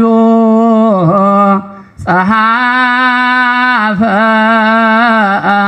ለይኩን በክብርት በጽምረት ስለሆነ ማለት ነው። እዚያ ወዲያ ሃሌሉያ ሃሌሉያ ሃሌሉያ ይቤሉ ሊቃውንት ይብል ቅድመ ለይኩን ወይቤ ለይኩን ፍናው ክልኤቲ አሐቲ እንተ ወንጌል ወአሐቲ እንተ ድጓ ሁሩባቲ አንቀጸ ድኅኖ ይእቲ። አመሰግናለሁ። ልጄ ነው ይሄ ደግሞ የመጀመሪያ ልጅ። አመሰግናለሁ። እሺ እንዳይበዛ አመሰግናለሁ። እሺ እጅግ ደስ የሚያሰኝ ነው። ለሁለቱም አባቶቻችን ሊቃውንት ዝማሬ መንፈስ ቅዱስ አሐዱ አምላክ አሜን። ያው በእውነት ያው ሳልናገር እንዳልቀር ነው እንጂ ብዙ ትምህርት የተማርነው ለመጀመሪያ በመምህር ዮርዳኖስ ብዙ ታሪክ ሰምተናል። ከዛም መምህሮቻችን በጣዕመ ዜማቸውም ትምህርት አዘል የሆነውን ምስጢሩን መርምረው በዜማ ተናግረውልናል። ያው እግዚአብሔር ይነግሮሙ ለሕዝቡ በመጽሐፍ እግዚአብሔር ለሕዝቡ በመጽሐፍ ይነግራቸዋል ተብሏል በመዝሙረ ዳዊት ላይና ዛሬ ድጓ በመጽሐፍ ቅዱስ ወይም መጽሐፍ ቅዱስ በድጓ ውስጥ ምን ምን ላይ እንዳለ የሚገልጥ በታላቁ ሊቅ ወንድማችን በመምህር ለይኩን ትልቅ ነገር ነው። እኔ ማለት የምፈልገው እንደዚሁ ቅድም ታሪካቸው የተነገረው ስለተረጎሙ ነው አይደለም? እነ ጌታ ወልደ አብ እነ ጌታ ኤስድሮስ እንግዲህ መምህራችን በብዛት የጠቀሷቸው ስራ ሰርተው ስላለፉ ነው። ስለዚህ ይሄ ነገር በዚህ ዘመን እንደዚህ መጻሕፍቶችን በዜማ የተሰወሩትን ቅዱሳት መጻሕፍት በትርጓሜ ገልጦ አውጥቶ ለትውልድ ማበርከት ከነዛ ደራሲያን ከነዛ እንቁ ሊቃውንት አንዱ መሆን ነውና እግዚአብሔር አምላክ በቸርነቱ ወዶና ፈቅዶ እንኳን ለዚህ አበቃዎት። የሚጠቀሙበት ምዕመናን እኛም ሁላችን የምንጠቀምበት ያደርገውላለሁ። እኔ ቅዱስ ያሬድ መተርጉም ነው የሚለው ትክክለኛ በተለይኛ የያሬድ ልጆች ብዙ ጊዜ ከጣዕመ ዜማው ጋር ብቻ እየሄድን ጣዕመ ዜማው ሌሊት ይዞን ያድራል። ፍቅሩ ጣፋጭ ነው። መጀመሪያ ጥሬ ዜማው ወይም ድጓው መነሻው። በነገራችን ላይ ድጓ መሰረታችን ነው። አቋቋም ማለት የድጓ ትርጓሜ ማለት ነው። እንግዲህ በዜማ ተንጠልጥሎ የቀረውንን በዝማሜ በቁም በመረግድ ብለን አውርዶ መተርጎም። ለምሳሌ ግዕዙ ኦሪት፣ ግዕዙ ወንጌል በትርጓሜ እንደወረደ ድጓውን በትርጓሜ ማውረድ ማለት ነው አቋቋም ማለት። ስለዚህ አሁን እንደዚህ መጽሐፍ ቅዱስ በድጓ ውስጥ ምን ያህል እንደገባ ቅዱስ ያሬድ ብሉይ ከሐዲስን ለመጀመሪያ ያው እንደተማረ ከዛ በኋላ ጣዕመ ዜማ ተገልጦለት ይህን ዜማ ከሰማይ ሰምቶ ከመጣ በኋላ ነው መንኖ ሄደ። ትርጓሜው አላስመነነውም ነበር። ያስመነነው ግን የጣዕመ ዜማ ነበር። በአፄ ገብረ መስቀል ዘመነ መንግስት በአምስተኛው መቶ ዘመን በዛን ዘመን ማሲንቆ በስቶ ነበር። ክራር፣ በገና የሚባሉ ነገሮች ሁሉ በስተው በዛን ሰዓት ሰውም ዘመኑም ሰው ያልበዛበት ዘመን የሰላም መሬቲቱ ያልጠበበችበት ዘመን ስለነበረ በዛን ሰዓት ተላ ደስታ ስለበዛ ምስጋናው በማሲንቆ በበገና በተለያዩ ሀዛ ወደ ዘፈን አመዝኖ ስለሄደ ምን አለ እግዚአብሔር ሆይ ብሎ ጸለየ ይላል ቅዱስ ያሬድ ማለት ነው። ምን አለ በሰማይ በኪሩቤል በሱራፌል የምትመሰገነው ምስጋና ሰው ሆነህ የለም ወይ? ወደዚህ ምድር ብታወርደውና በሱ ብናመሰግንህ ብሎ ሲጸልይ መልአክ መጥቶ ነው ልክ እንደ ድሜጥሮስ በምኞት አይደለም ሱባኤ በመያዝ ይገለጥልሃል ብሎት 40 ቀን ሱባኤ ይዞ በተመስጦ ወደ ሰማይ ሂዶ ነው ይዞት የመጣ። እንግዲህ ይሄንን ዜማችን ማለት ነው እና ሲናገረው እየተረጎመ ነው የሚናገረው። እኔ ይቅርታ አድርጉልኝ ቅር እንዳይላችሁ ይሉ ነበር መምህር ዮርዳኖስ፣ ቅር እንዳይላችሁ ያሉ ነበር። እኔም ቅር እንዳይላችሁ እንጂ አባቶች ሊቃውንተ ቤተ ክርስቲያን እኔ ድጓን ስመለከተው ሳየው እኔ ድጓ መምህር አይደለሁም፣ ድጓ አዋቂ ነኝ። ግን ያው ድጓን ይጀበታለሁ፣ አሁንም አላርፍለትም። ግን ድጓ መምህር ግን አይደለሁም። ገና ድጓን አመሉን ከቶ አውቆ በሊቃውን ተፈትኖ መከራ ተቀብሎ ከቅድስቷ ቤተልሔም ደግሞ ተሞርዶ መውጣት ስላለ ያን ሳያደርጉ የድጓ ነኝ ብሎ ለመፎከር አይቻልም ማለት ነው።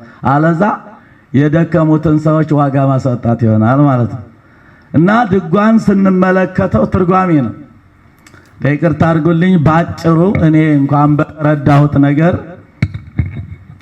ቅዱስ ያሬድ ከቅዱስ መጽሐፍ አምጥቶ እንዴት እንደሚያመሰጥረው ስንመረምር እንዲያው 2 መዝሙሮች ይፈቀዱልኝ። በዜማ አልላቸውም፣ የዜማ ባለቤቶች ስላሉ እኔ ትርጓሜውን ብቻ ልናገር። 2 ነገሮች በጣም የሚደንቁኛል። እነሱም እንዴት አድርጎ ወደ ዘመነ ስጋዌ አምጥቶ እንደሚተረጉመው እንዴት እንደሚያስማማው በጣም የሚደንቅ በቃ የድጓ መምህራን ያቋቋም መምህራን እንደኔ የትርጓሜ መምህር ናቸው። አልተወያየንበትም እንጂ ስልጠና አልተሰጠም እንጂ እንዲያው ድጓ ተምረው አቋቋም ተምረው ትርጓሜ የሚቸገሩ ሰዎች ከእህላቸው ከጎተራቸው ውስጥ እህል አውጥቶ አስፈጭቶ አለመብላት ነው የሚመስለኝ እንጂ ምንም ቅዱስ ያሬድ ያልተናገረው ነገር ስለሌለ ማለት ነው። እና ምን ይላል? ሃሌሉያ ሃሌሉያ። ይሄን እንግዲህ ሃሌ ማለት ቅድመ ዓለም የነበረ እንደሆነ ይታወቃል። ሉያ ማለት ዓለምን አሳልፎ የሚኖር የታወቀ ነው። 10 ሃሌታም ቢደረደር 9 ማሌታ ቢቀመጥ ትርጉሙ ሃሌ ማለት ቅድመ ዓለም የነበረ፣ ሉያ ማለት ዓለምን አሳልፎ የሚኖር ማለት ነው። በቃ ይሄ ነው፣ ሌላ የለውም። እና ምንድነው ያየሁት የተረዳሁት? ወብዙሃን ኖሎት መጹ ይላል ቅዱስ ያሬድ። ወደ ከነነዌ በኋላ ብቻዋን ያለችው መዝሙራችን እቺ ወብዙሃን ኖሎት መጹ ምትባል እቺ መዝሙር በሙሉ ቅዱስ ያሬድ በትርጓሜ ነው ያስቀመጣት። ወብዙሃን ኖሎት መጹ። ይሄን ኦሪት ዘፍጥረት ምዕራፍ 29 ነው የወሰደው በሰፊው። እና ወብዙሃን ኖሎት መጹ ወስእኑ ከሴቶታ ለእብን እስከ ይመጽእ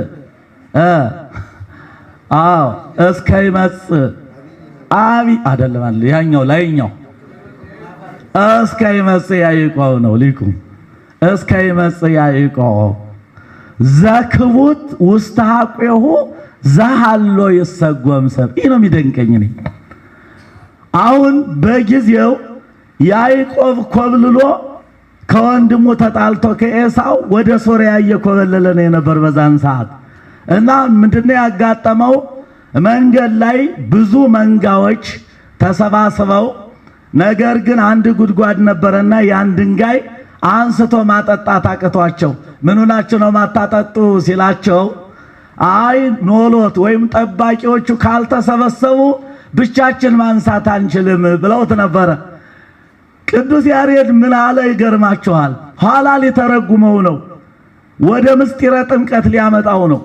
ወብዙሃን ኖሎት መጹ ወስእኑ ከሴቶታ ለእብን ካለ በኋላ እማፈ አዘቅት እስከ ይመጽእ ያዕቆብ፣ እነዛ ጠባቂዎች አለ እማፈ አዘቅት ከዛ ከጉድጓዱ ላይ ድንጋዩን ማንሳት አልቻሉም አለ። ማን እስኪመጣ? ያዕቆብ ዘሃሎ ውስተ ሐቄሁ ዘክቡት ውስተ ሐቄሁ ዘሃሎ ይሰጎም ሰብ። ይህ ነው ምስጢሩ። ተመልከቱ እንግዲህ ምን አለ? ያዕቆብን በክርስቶስ ሊመስል ነው። በኋላ ተመልከቱ። እስከ ይመጽእ ያዕቆብ እስኪመጣ እነዛ ሰዎች ድንጋዩን ማንሳት አልቻሉም አለና፣ ድንጋዩ የመርገመ ሥጋ የመርገመ ነፍስ ምሳሌ ነው። መርገመ ሥጋ መርገመ ነፍስን ያዕቆብ ነው ያነሳው ብሎ ያዕቆብ ዘሃሎ ይሰጎም ሰብ፣ ከሰው ሰው ይሆን ዘንድ ከመቤታችን ከሥጋዋ ሥጋ ከነፍሷ ነፍስ ነስቶ ሰው የሚሆን በወገቡ ያለ ያዕቆብ እስኪመጣ ድረስ መርገመ ሥጋ አልተነሳም ነበር አላለ? አይገርማችሁ? ይህን አለና ከሰተ ወአስተየ መርኤቶ አለ። ያችን ከፍቶ መንጋዎቹን አጠጣ አለ። በኋላ ምን አለ? ወከማሁመ መጹ ብዙሃን ነቢያት ብሎ ወስእኑ ከሴቶታ ለጥምቀት አለ። አይገርማችሁ? እንደዚህም ሁሉ እንደ ጠባቂዎቹ ብዙ ነቢያት በብሉይ ተነስተው ነበር አለና ወስኑ ከሴቶታ ለጥምቀት አጥምቀው ነበረ። ግን ጥምቀታቸው ልጅነትን ያሰጣል ነበር ማለት ይገርም እኮ ነው። ስለዚህ ወስኑ ከሴቶታ ለጥምቀት አጥመቆሙ ሙሴ በደመና ወተጠምቀ አገሪሆሙ ለካህናት በማይ ምሳሌ ነው። ይሄ እንግዲህ አሁን እነሱ ጊዜያዊ ማንጻት አደረጉ እንጂ እነዛ ነቢያት ልጅነት የሚያሰጥን ጥምቀት አላደረጉም አላለ። ይገርማችኋል እኮ ይሄን እያለ መጥቶ ምን አለ? እስከ ይመጽእ አብይ ኖላዊ ተመልክ እምሰማይ ከሰማይ ታላቁ ጠባቂ ታላቁ ኖላዊ ክርስቶስ ከጎኑ ማየገቦን የሚያፈልቅ እስኪመጣ ድረስ እውነተኛው ጥምቀት ልጅነት የሚያሰጥ ጥምቀት እስኪመጣ ድረስ ምሳሌው ጥምቀት ልጅነትን አላሰጠም ብሎ ቁጭ አደረጉ። ከዛ ከሰተ ወአስተየ መርኤት ብዙሃን አሕዛብ በውስቴታ ብሎ ምንድነው ያለ መሰላችሁ? መንክር ተአምሪሁ ለመድኃኒነ የመድኃኒታችን የኢየሱስ ክርስቶስ ድንቅ ነው ተአምሩ በከመ ወጻት በትር እንስሮ እሴይ በአምሳለ በትረ ያዕቆብ በያዕቆብ በትር አምሳል በከመ ወጻት በትር እንስሮ እሴይ ከእሴይ ስር በትር እንደወጣች ይህን አለና በዘይርኢ አባግዒሁ በጎቹን በሚጠብቅ ገንዘብ ብሎ ይእቲቸ ማርያም ይእቲ አለና በትር የተባለችው ድንግል ማርያም ናት አለና ቁጭ አደረገው። ወበእንተ ዘይቤ ትወጽእ በትር ወየዐርግ ጽጌ በትር ትወጣለች አበባ ከሷ ይገኛል ያለው ውእቱኬ ዋሕድ ውእቱ ያ ክርስቶስ ነው አበባው። ወይም ከሷ ይሄ የተወሰደው ደግሞ ቀጥታ ትንቢተ ኢሳይያስ ምዕራፍ 11 ቁጥር 2 ያለውን ነው የወሰደው። ይህን አድርጎ ውእቱኬ ዋሕድ ውእቱ ያ ግን አንድ ነው እሱ ብሎ ከሁለት አካል አንድ አካል ከሁለት ባህሪ አንድ ባህሪ መሆኑን ቁጭ ያደረገ ሊቅ ነው። በጣም የሚደንቀኝ ከዛ ሁለተኛ ልናገር ትወጽእ በትር እንስሮ እሴይ ወየዐርግ ጽጌ አለ ይእቲ በትር አምሳለ ማርያም ያቺ በትር የማርያም አምሳል ናት አላለም። ወጽጌ ዘወፅአ እምኔሃ አምሳሉ ለወልድ ከእሷ የተገኘው አበባ የወልድ አምሳል ነው ብሎ የሚያስቀምጥ ነው። እንዲህ አይነት ሊቅ ነው። ይህን ሊቃውንተ ቤተ ክርስቲያን በእውነት የእንታ ለይኩ ሊደነቁ ይገባዎታል። ለምን ይሄን ነው እያወጡልን ያለኩ። ከዚህ በኋላ እኮ ኮርስም ላይ ያስፈልገን እኮ ነው፣ ስልጣናም ላይ ያስፈልገን። ይሄን እያነበብን ሁሉ መተርጉም ሊሆን እኮ ነው። በቃ የድጓ መምህራን ያቋቋመ መምህራን ሁሉ ይሄን እያየ መነሻውን መገኛውን ሁሉ እያየ ሊቅ ሊሆን ይሄ ነው ደራሲ ማለት። ቀድሞ የተነሱት መምህራን ይሄ ነው ስራቸው። ይሄን ገልጠው ስለሄዱ እኮ ነው። ከዚህ የበለጠ ምን ነገር አለ? ሊቅ የሚያሰኝ ይሄ ነው መሆን ያለበት። ትወጽእ በትር እንስሮ እሴይ ብሎ ወየዐርግ ጽጌ አለና አሁንም ትንቢተ ኢሳይያስ ምዕራፍ 11 ነው። ግን ምን አለ? ይእቲ በትር አምሳለ ማርያም ያቺ በትር የማርያም አምሳል ናት።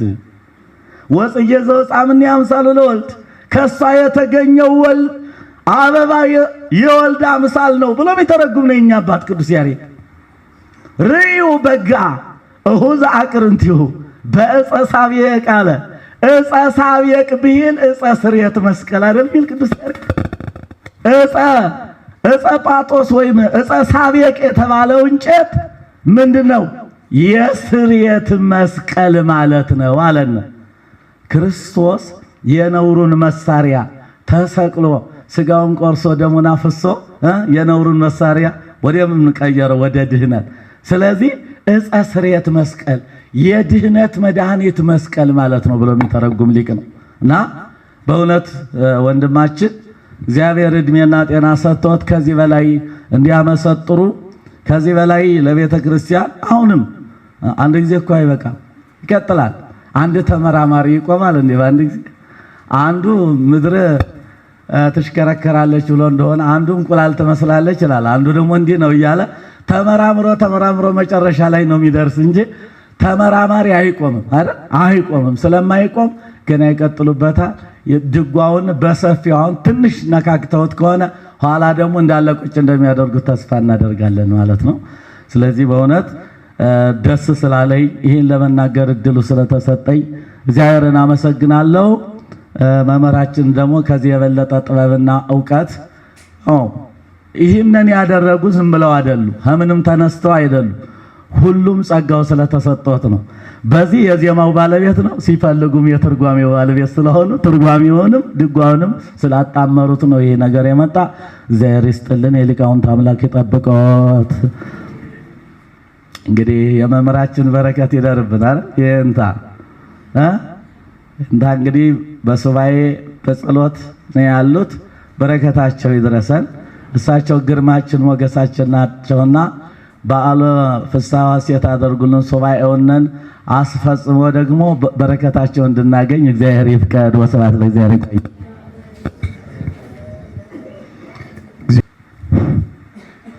በስመ አብ ወወልድ ወመንፈስ ቅዱስ አሐዱ አምላክ አሜን። ክቡራን ሊቃውንተ ቤተ ክርስቲያን በዛሬው ዕለት የመምህራችን መጽሐፍ በዚህ ትምህርት ቤት አዳራሽ የተገኛችሁ ክቡራን አባቶች፣ ክቡራት እናቶች፣ ክቡራን ወንድሞች፣ ክቡራት እህቶች፣ የአብነት መምህራን፣ የደብር አስተዳዳሪዎች፣ የአድባራት፣ የገዳማት ሁላችሁም በልዑል እግዚአብሔር ስም እንደምን ዋላችሁ? አሜን።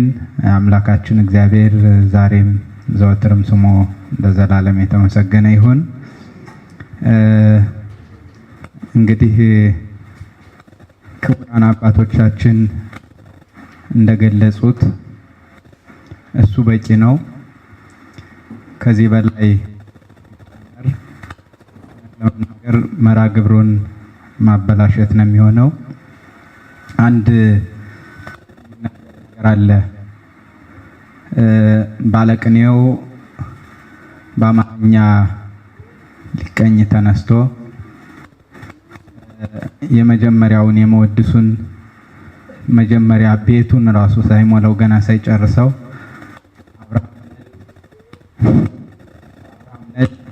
የቅባት ማቅለጫ እንዳለ ከዚህ በላይ ብትጨምር ታበላሸዋለህ አሉት ይባላልና እውነቴን ነው። ስለ እውነት የድርሰት ሁለት አይነቶች ናቸው።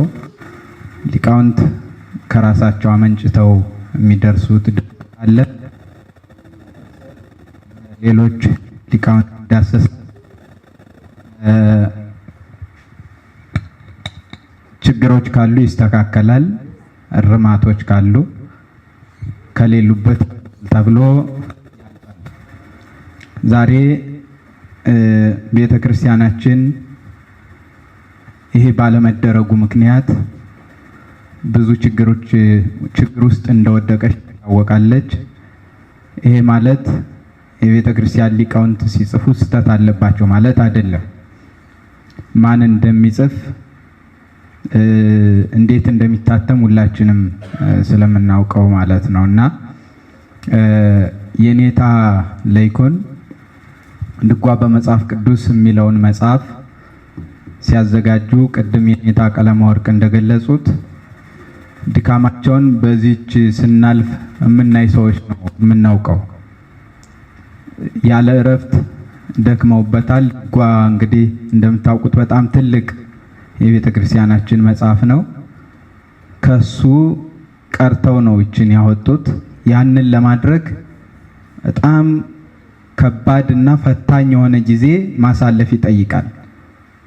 ያለ እረፍት በድካም የጻፉት መጽሐፍ ነውና ይህንን የቅዱስ ያሬድ ድርሰት ሁለተኛው የድርሰት አይነት የመንፈስ ቅዱስ ድርሰት መንፈስ ቅዱስ እየቃኝ የሚያስደርሰው ድርሰት ስለሆነ የአባ ሕርያቆስ ቅዳሴ ማርያምን ከደረሰ በኋላ የተመረመረው ወይም ደግሞ ግምገማ የተደረገበት በሰው አይደለም። እሳት ላይ ተጥሎ፣ ከውሃ ላይ ተጥሎ፣ ድውይ ላይ ተጥሎ፣ ሙት ላይ ተጥሎ ሙትም አንስቶ ድውይም ፈውሶ ከእሳት ላይም ወድቆ ሳይቃጠል ብርሃናው ደህና ወጥቶ ይህንን ታምራት ስላደረገ የመንፈስ ቅዱስ ድርሰት መሆኑ ተረጋግጦ ቤተክርስቲያናችን ተቀብላ አስቀጥለዋለች። ድጓ በመጽሐፍ ቅዱስን እውነት ለመናገር በእኔ አቅም የሚገመገም አይደለም። ለምን ሲባል በዚህ መጽሐፍ ውስጥ ያሉት ሐሳቦች ከመጽሐፍ ቅዱስ ጋር የተገናኙት ማብራሪያ የሚያስፈልጋቸውን እሳቸው ከዚሁ ከየኔታ መጻሕፍተ ሐዲሳቱን ስለተማሩ በሚገባ ለኛ በሚገባን ቋንቋ ሀተታውንና ማብራሪያውን ጨምረው ጽፈውታል። ከዚያ ውጭ ግን የድጓውን ባህል እንዲህ ነው ብሎ ለመተንተን አቅሙ የለኝም። እኔ ቅድም ቀለመወርቅ ብዙዎቹን ጠቅሰዋቸዋል። ክቡር አባታችን አራት አይናም አሁን በአያችሁትና በሰማችሁት መንገድ አመስጥረውታል። ስለዚህ ያን ያመሰጠሩትን ባህሉን ለምሳሌ ምልክቱ ነው የሚቀመጡትን ሊቃውንቱ ብቻ የሚያውቋቸው ሌላውም መነሻ ታሪኩን እንዲያውቀው በዚህ መጽሐፍ ውስጥ አካተዋልና የመጽሐፍ ግምገማ ሲባል በዚህ መንገድ አይደለም የሚገመገመው። ለሰው በሚገባ ቋንቋ ከመጀመሪያ እስከ መጨረሻ ተመልክቶ መገምገም ያስፈልጋል። ይሄ ግን የሚገመገም መጽሐፍ አይደለም። ራሱ እናቱ ስለሆነ እንደው ባይገመገም ግምገማ የሚለው እንዲቀየርልኝ ፈልጌ ነውና አሁንም እንዳላበላሽ ከዚህ በላይ ማለት አልፈልግም። የኔታ ላይኩን እንኳን ለማለት እወዳለሁ። የሊቃውንቱን እነንታ መንበሩ በድጓው ያለፉ በጎንደር ብቻ ሳይሆን በኢትዮጵያ ቤተክርስቲያን የሚታወቁ አባቶቻችን ናቸው። የደብረ ተድላ ወልደ ነጎድጓድ የድጓ መምህር አሉ። እነሱ ዜማውን መሰጥ መገምገም ስለማልችል እዚሁ ላይ አብቅቻለሁ። እግዚአብሔር ይስጥልኝ። እንኳን ደስ ያለዎት የኔታ ላይኩን።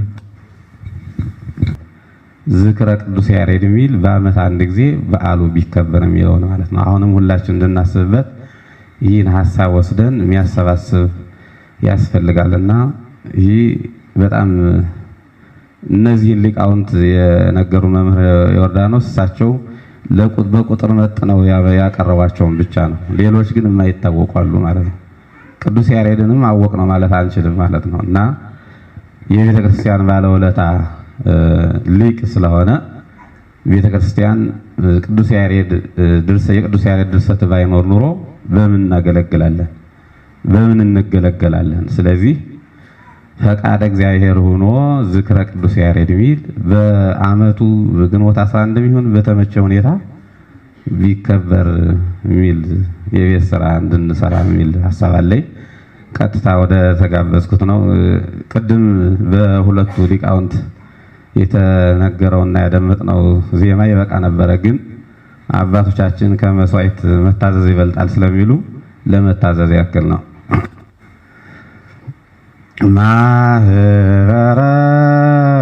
ማህበረነ ባርክ እቀብ በሰላም ተዘከር ግብረ ማህበርነ ዘንገብር ኩልነ ያሬድ ማሕሌታይ ለእግዚአብሔር ካህኑ ስብሐተ ትንሣኤ ዘይዜኑ ኦሪት ቶታኑ ወወንጌል አሳእኑ ትድአነ ነአ በየመካኑ ከመ ጸበል ግሁሳነ ጸርነ ይኩኑ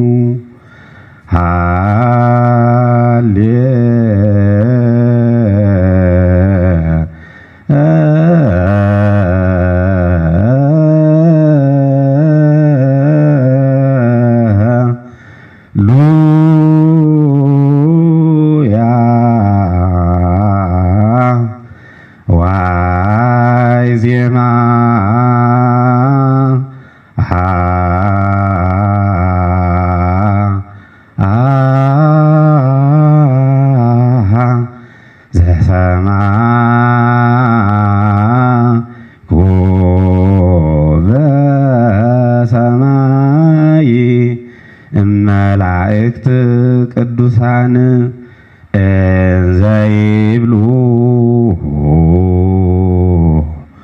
ቅዱስ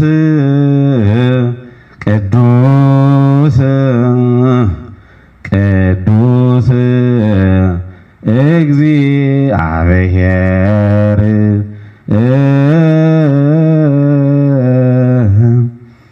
መልአ ሰማያተ ወምድረ ቅድሳተ ስብሐቲከ ተንሥኡ ንሁር ወንጊሳለ ቤተ ክርስቲያን እስመ ምስአል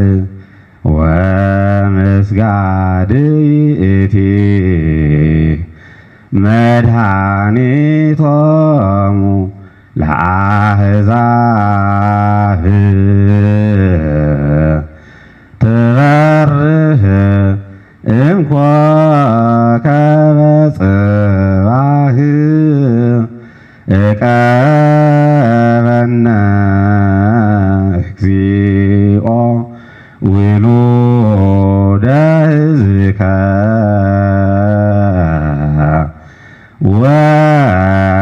ወሕጽረነ በኃይለ መላእክቲከ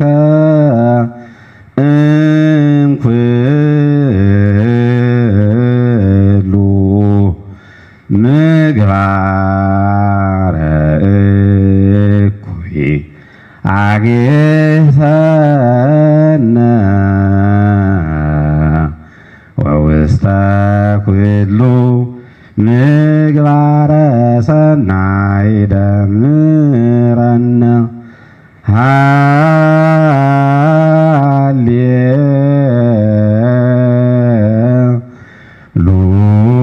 ሃሌሉያ ሰናየ ሃሌዩ ለቢጽክሙ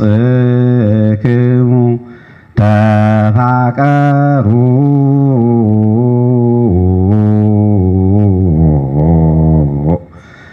በኩሉ ጊዜ ዘውእቱ ፈቃዱ ለእግዚአብሔር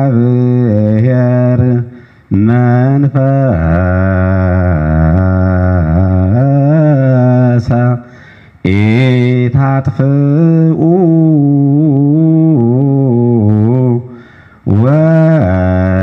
ወተነብዮ ኢትመንኑ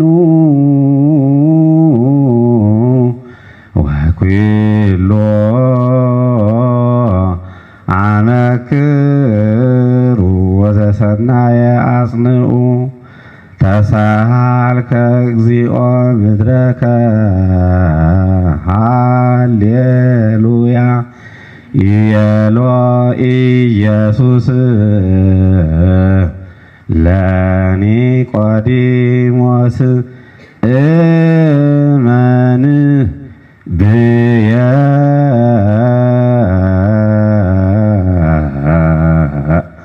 ከመ አነ ውእቱ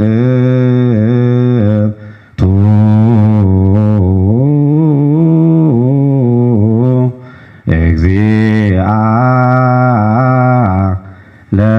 ለሰንበት ወሃቤ ሰላም ዘበአማን እምቅድመ ዓለም ወእስከ ለዓለም ለይበል ኩሉ ሕዝብ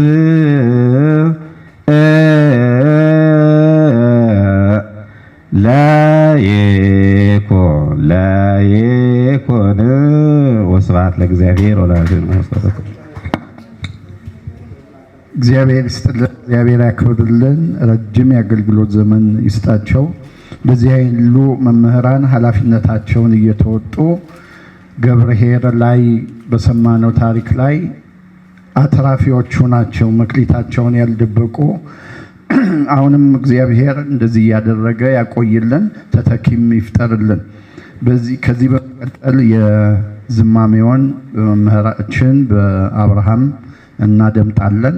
በወልድ መንፈስ ቅዱስ ስም እንደምን ዋላችሁ? እንደምን ቆያችሁ?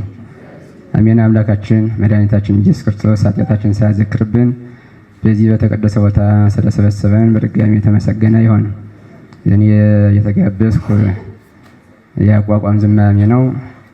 ቀጥታ ወደ አቋቋሙ ዝማሜ ነው መሄድ።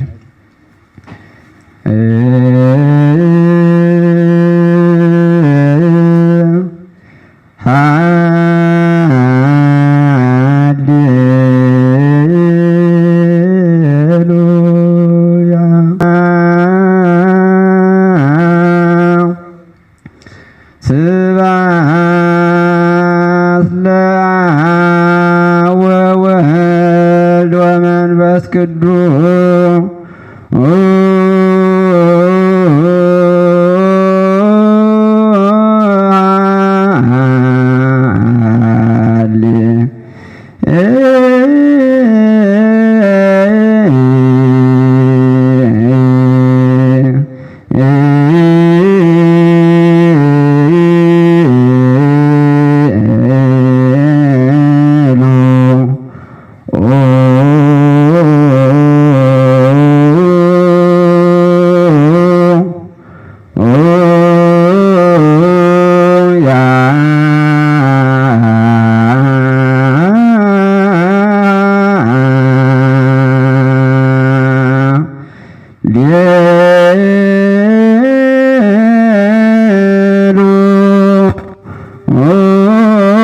Ah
ለሰንበት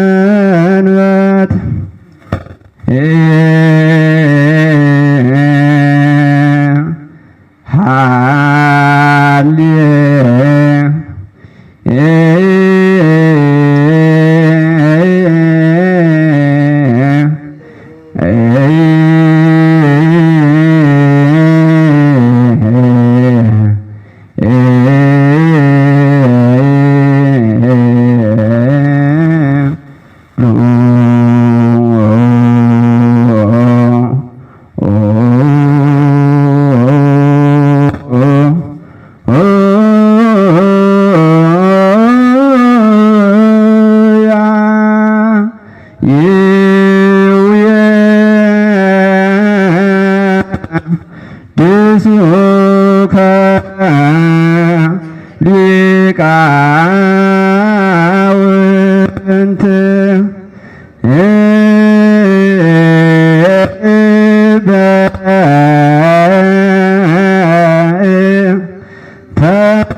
ተስነ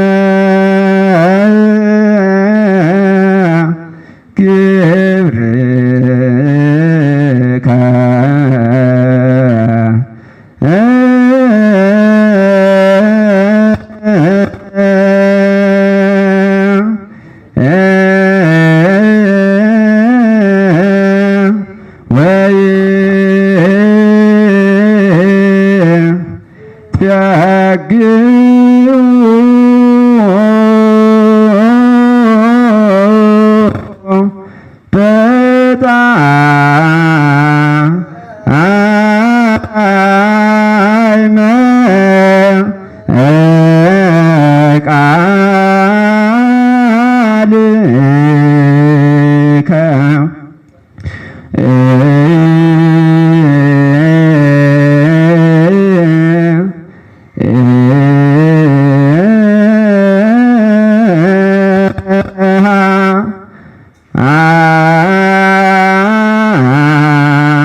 እሺ ለመምህር አብርሃም እግዚአብሔር ዝማሬ መላእክትን ያሰማልን፣ እግዚአብሔር ይስጥልን። በጣም እሺ ይሄ የመምህር ኢያሱ ስጦታ ነው።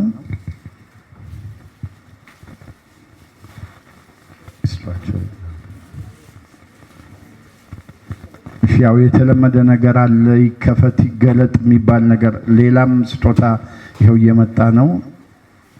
ይሄው ደግሞ ሌላ ስጦታም ተገኝቷል። ይሄ ይከፈት መምህር ኢያሱ። ይሄው አባታችን ደግሞ መቋሚያ፣ የቀንድ መቋሚያ ያለው በተገቢ ሁኔታ ሰጥተዋል። ምናልባት ያኛው ቢከፈት የኛው እንኳን ያው ጋቢ ወይም ኩታ ነው። ያኛውን እናያለን። እንግዲህ ለጅማሬ ያነሳሳን አምላካችን እስከ ፍጻሜው አድርሶናል። የተጀመረው ነገር በበረከት በረዴት ካባ ነው። በጣም ደስ የሚያሰኝ ነው። ይኸው ካባውን በላይ ደርበውታል። እግዚአብሔር ይስጥልን፣ እግዚአብሔር ያክብርልን። ደስ የሚያሰኝ ነው። እንግዲህ ለኛ ለወጣቶቹ ላላችሁ ደግሞ ፍቅራቸውን ተመልከቱ። አሁን ለኔና ለእናንተ ደግሞ ማሳሰቢያ፣ ምናልባት ዛሬ ድንገት ወጣ ብላችሁ ሊሆን ይችላል፣ አልተዘጋጃችሁ ይሆናል። ግን በሚቀጥለው የምታስቡበት እዚህ የነሱ ውጤት የሆነውን የእሳቸውን ውጤት የሆነውን መጽሐፍ ወደ ቤታችን ይዘን መሄድ ይገባናልና በውጭ ቦታ ተዘጋጅቷል። አዎ አለ ይላሉ። በዚህ በመውጫው ላይ በታችኛው በር፣ ምናልባት በላይኛው ከሌለ የያዛችሁ ትሄዳላችሁ። ዋጋው ስንት ነበር? 450 ብር ነው። እንግዲህ ይህንን የተዘጋጃችሁ ሰዎች አሁን፣ አለበለዛ ደግሞ የምታገኙበትን ቦታ ቀጥራችሁ አውቃችሁ እንትን ትላላችሁ። አነሳስቶ ያስጀመረን አስጀምሮ ላስፈጸመን ልዑል አምላክ እግዚአብሔር ክብር ምስጋና ይግባው። ስለተነበረን ሰዓት ሁሉ እግዚአብሔር እናመሰግናለን። ሁላችንም ለፍጻሜ ጸሎት እንነሳ።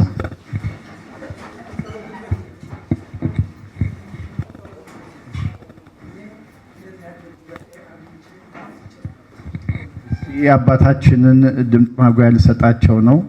ከጸሎቱ በፊት መልእክት አለኝ ብለዋል። መልእክታቸውን እናድምጥ። እሺ፣ አመሰግናለሁ ስለተሰጠኝ። እንደዚህ ያለ ጉባኤ ተካፍዬም አላውቅም። ከመነሻ ጀምሮ እስካሁን ድረስ በጣም ደስ ብሎኝ ተደስቼ ነው ያዳመጥኩትኝ። ግን ቅር የሚለኝ ነገር ደግሞ አለ። እዚህ ያለ በሙሉ ምሁር ነው። የተጠራነ 7 ሰዓት ነው። በ10 ሰዓት የመጣ ሰው አለ። ይሄ ግን ቢታረም እንዴት ጥሩ ነበር። በተማርነ ሰዎች ላይ ሌላው ያልተማረው ድግስ ቢሆን ምን ቢሆን የተለያየ ነገር በሰዓቱ ሲገኝ እንደዚህ ያለ ጉባኤ ላይ ተጠርተን በ10 ሰዓት መምጣት ማለት ትንሽ ቅር ያሰኛል እና ይሄ ቢታረም። እሺ፣ እግዚአብሔር ይስጥልን። አባታችን የሁል ጊዜ እኔ መልእክት ነው የተናገሩትና እናንተን አቁሚያ ይሆንብኝና በጣም ይገርማል። ድግስ እንጠራ ይገርማቸዋል። እፍታዋን ፍሬዋን ለማግኘት 6 ሰዓት ተጠርቶ በ5 ጀምሮ ድንኳኑንም ይዞራል። በጣም የሚገርም እንደዚህ አይነት ጉባኤዎች በጣም በሚገርም ሁኔታ ሰዓት አናከብርም። እኔ አሁን ከዚህ በፊት እሺ የያዙትና እንግዲህ ይሄ የክብር መጽሐፍ ድጓ ምን እንደሚመስል በዚህ አጋጣሚ እዩት። የማናቅ ሰዎች ይኸው የዜማ ምልክት ያለው ይሄንን ይመስላል። ይሄ ነው እስካሁን ሲነገርበት የነበረውና እሱን ነው እንግዲህ አባታችን የተናገሩት መልእክት ጥሩ ነውና ሁላችንም ሰዓት ለማክበር እንሞክር። ሌላ ቦታ 7 ሰዓት ተብዬ እዛ ተጋብዤ ከዛ ነው የግድ እንድትመጣ የተባልኩት። ግን ለ8 ሰዓት ሩብ ጉዳይ ድረስ አንድ ሰው አልመጣም ነበር እየጠበቅኩኝና እንደዚህ አይነት ነገር ያሳፍራል። እናስተካከል። ቤተክርስቲያን ደግሞ የሰዓት ጠባቂ ናት። በሰዓት ነው ሁሉ ነገሯ። ይሄንን እንድናደርግ ነው። ሁላችንም ለጸሎት እንነሳ። እግዚአብሔር ይስጥ።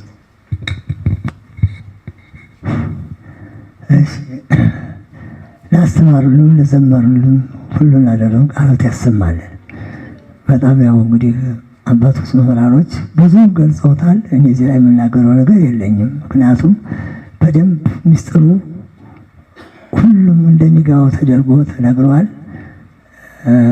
መምህራኖች ድጓ መምህራኖች እንግዲህ ተጀምሯ መንገድ መምህር ታሪኩን ጸጋ ሁለተኛቸው ነው። ደግሞ በእውነት ቅድም እንደጠቀሱት ዮርዳኖስም በዚህ በጉባኤ የሚያሳትሙትን ሁሉ እንዲህ እያመሰገነ እየረዳ ማመስገን ብቻና መጽሐፍ መመርመር ብቻ ሳይሆን የሚያሳትሙ ሰዎች እየገዛ ለጉባኤው በማበርከት በጣም እንዴት ያለ ወንድም መሰላችሁ። ቅድም እኮ በመግቢያው ሁላችሁ ስትሉ ነበር። ማድነቅ ብቻ ሳይሆን ያወጡትን ሰዎች ማበረታት። በምንድን ነው በረታው? በገንዘብ ነው። ደስታ ናቸው ይጨምራሉ። ያ ገንዘብ እያገኙ ተሄዱ ማለት ነው። ግን አውጥተውታል ወጥቷል ብሎ መሄዱ ተሆነ ግን ገንዘብ ጥቅም ታላገኙበት አይነሳሱም። ሁሉን ማበረታታት ሁሉስ ለጥም ያራቅቁ ኤልያስ ነብዩ እናንተ ማታውቋቸው እኔ ማውቃቸው ብሎ ጌታ እንደተናገረው ብዙዎች የድጓ መምህሮች አሉ። ነገር ግን ሁሉን መስራት የሚችለው እግዚአብሔር ገለጸለትና እግዚአብሔር ያነሳሳው ነውና ሁሉም አሁን መናፍቅ በዛበት በመንደር ከበሮ እየያዙ እየዘመቱበት። አሁን ጎንደር እንዴት ነው ባለፈው የተዋረደው? ተዋርዷል እኮ ጎንደር። ሰው አለ ሰባኪ ያለው ይስተማል ደርሷል። እንዴት ጎንደር የመምህር ሀገር የሊቅ ሀገር ነው ይባላል? እንዴት አድሶና መናፍቅ በግልጽ እየወጡ እየሰበኩ ምንድን ነው እናንተ መምህሮች ይሁላችሁ እያሉ ሲያደርጉ ድረስ ሰው አለን ማለት አይቻልም። አለን ማለት መምህር አለን አስተማሪ ነን ሰባኪ ነን ለማለት አይቻልም። ውርደት ተዋርዷል። አገሪቱ ተዋርዳለች። ነገር ግን ሁኔታም አዝነው ነው የጠፉት። ሀዘንም እየተሰማቸው ነው። ሁሉ እየተበላሸ ባህሉ ላይ እየተበላሸ እየተቆራረሰ አባቶቻችን ያቆዩት እየተሰራጠ ይህን ተማየት አለማየትና አለመስራት ይሻል በሚሆን ሁሉና በእውነት እግዚአብሔር እንደው ሳያወጣልን ለሀገሪቱ ሰው ጣላት። ሀገሪቱ እንደው የሴቶች አባቶች ጎንደር እኮ እንደ ቀላል አይደለም ነበር የምትጠራው። ቀላል አይደለችም ነበር ቀኑ በታሪክ ይሰማና ዛሬ ግን እንዴት እንዲሆን አላውቅም። ጊዜውን ስላለቀ ይሁን እንግዲህ ሲበቃ ብሎ እንደ ጌታ እዚህች አሁን ጌታችን መድኃኒት ሰላሙን ይስጠን። ያወጡትን ደግሞ አይነቦናቸውን ያብራላቸው። የበለጠ አንድ ሰው እግዚአብሔር ፈቃድ ሁን የተራዱትን ላይ ይራዳልን። ወንድሞቻችን ሀገሩን ሁሉ ይጠብቅልን። ወጡን ላይ በሰላም መልስልን። ለብርሃን ሰው በሰላም ደርሰን አባታችን በሰማይ ስምህ ይቀደስ መንግሥትህ በሰማይ የዕለት እንጀራችንን በደላችንን እኛም የበደሉንን አቤቱ ወደ መንግሥት ኃይል ምስጋና ለዘላለሙ። እመቤታችን ቅድስት ማርያም መልአኩ ቅዱስ ገብርኤል ሰላም እልሻለሁ በሐሳብሽ ድንግል ነሽ በሐሳብሽም እናቱ ሰላምታ አንቺ ይገባል። ከሴቱ ተለይተሽ አንቺ የተባረክሽ ነሽ፣ የማኅፀንሽ የተባረከ ነው። ጸጋን የተሞላሽ ደስ ይበልሽ ልዑል እግዚአብሔር ከተወደደው ልጅ ከጌታችን ከመድኃኒታችን ከኢየሱስ ክርስቶስ ይቅርታን የምትለምን ለዘላለሙ ዓለም ጌታችን አምላካችን መድኃኒታችን ኢየሱስ ምሳሌ የሚቀርብ ኃጢአት የሚያስተሰርይ አባቶቻችን መስጣን ክስታቸው እኛም የሰሩ ይኖረን። አባቶች ካህናት፣ ወንድሞች ዲያቆናት በዚህ ተሳቸውን ለሴቶች ሕፃናት ኃጢአት ማስተማር የተፈራቸው ንጹሐን ሁኑ። እኔንም እናንተ ምንም ክሳት በቃል ስጋጄን ያደርገ እዚሁ ማረነ ክርስቶስን በመስራት ጊዜ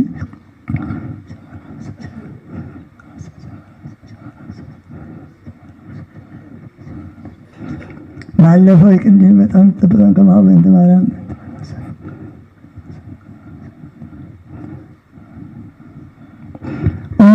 ስለ ኃጢአት ኃጢአት ሁሉ እስከማ ስለ ኃጢአት ልፍታ ዛባክን። እሺ እግዚአብሔር ይስጥልን፣ እግዚአብሔር ያክብርልን። እንግዲህ አባታችን በመካከላችን የንታዝራ የሉም። ካሉበት ቦታ ሆነው መቼም ይህንም በደስታ እየተከታተሉ እንደሆነ ተስፋ እናደርጋለን። መልእክታቸውን ወደፊት እንግዲህ ወይ በአካል በመጡበት ጊዜ እንትን ያደርጋሉ። በረከታቸው ይድረሰን። በሰላም ወደ ማረፊያቸው ይምጡ። እግዚአብሔር ይስጥልን። ጨርሰናል።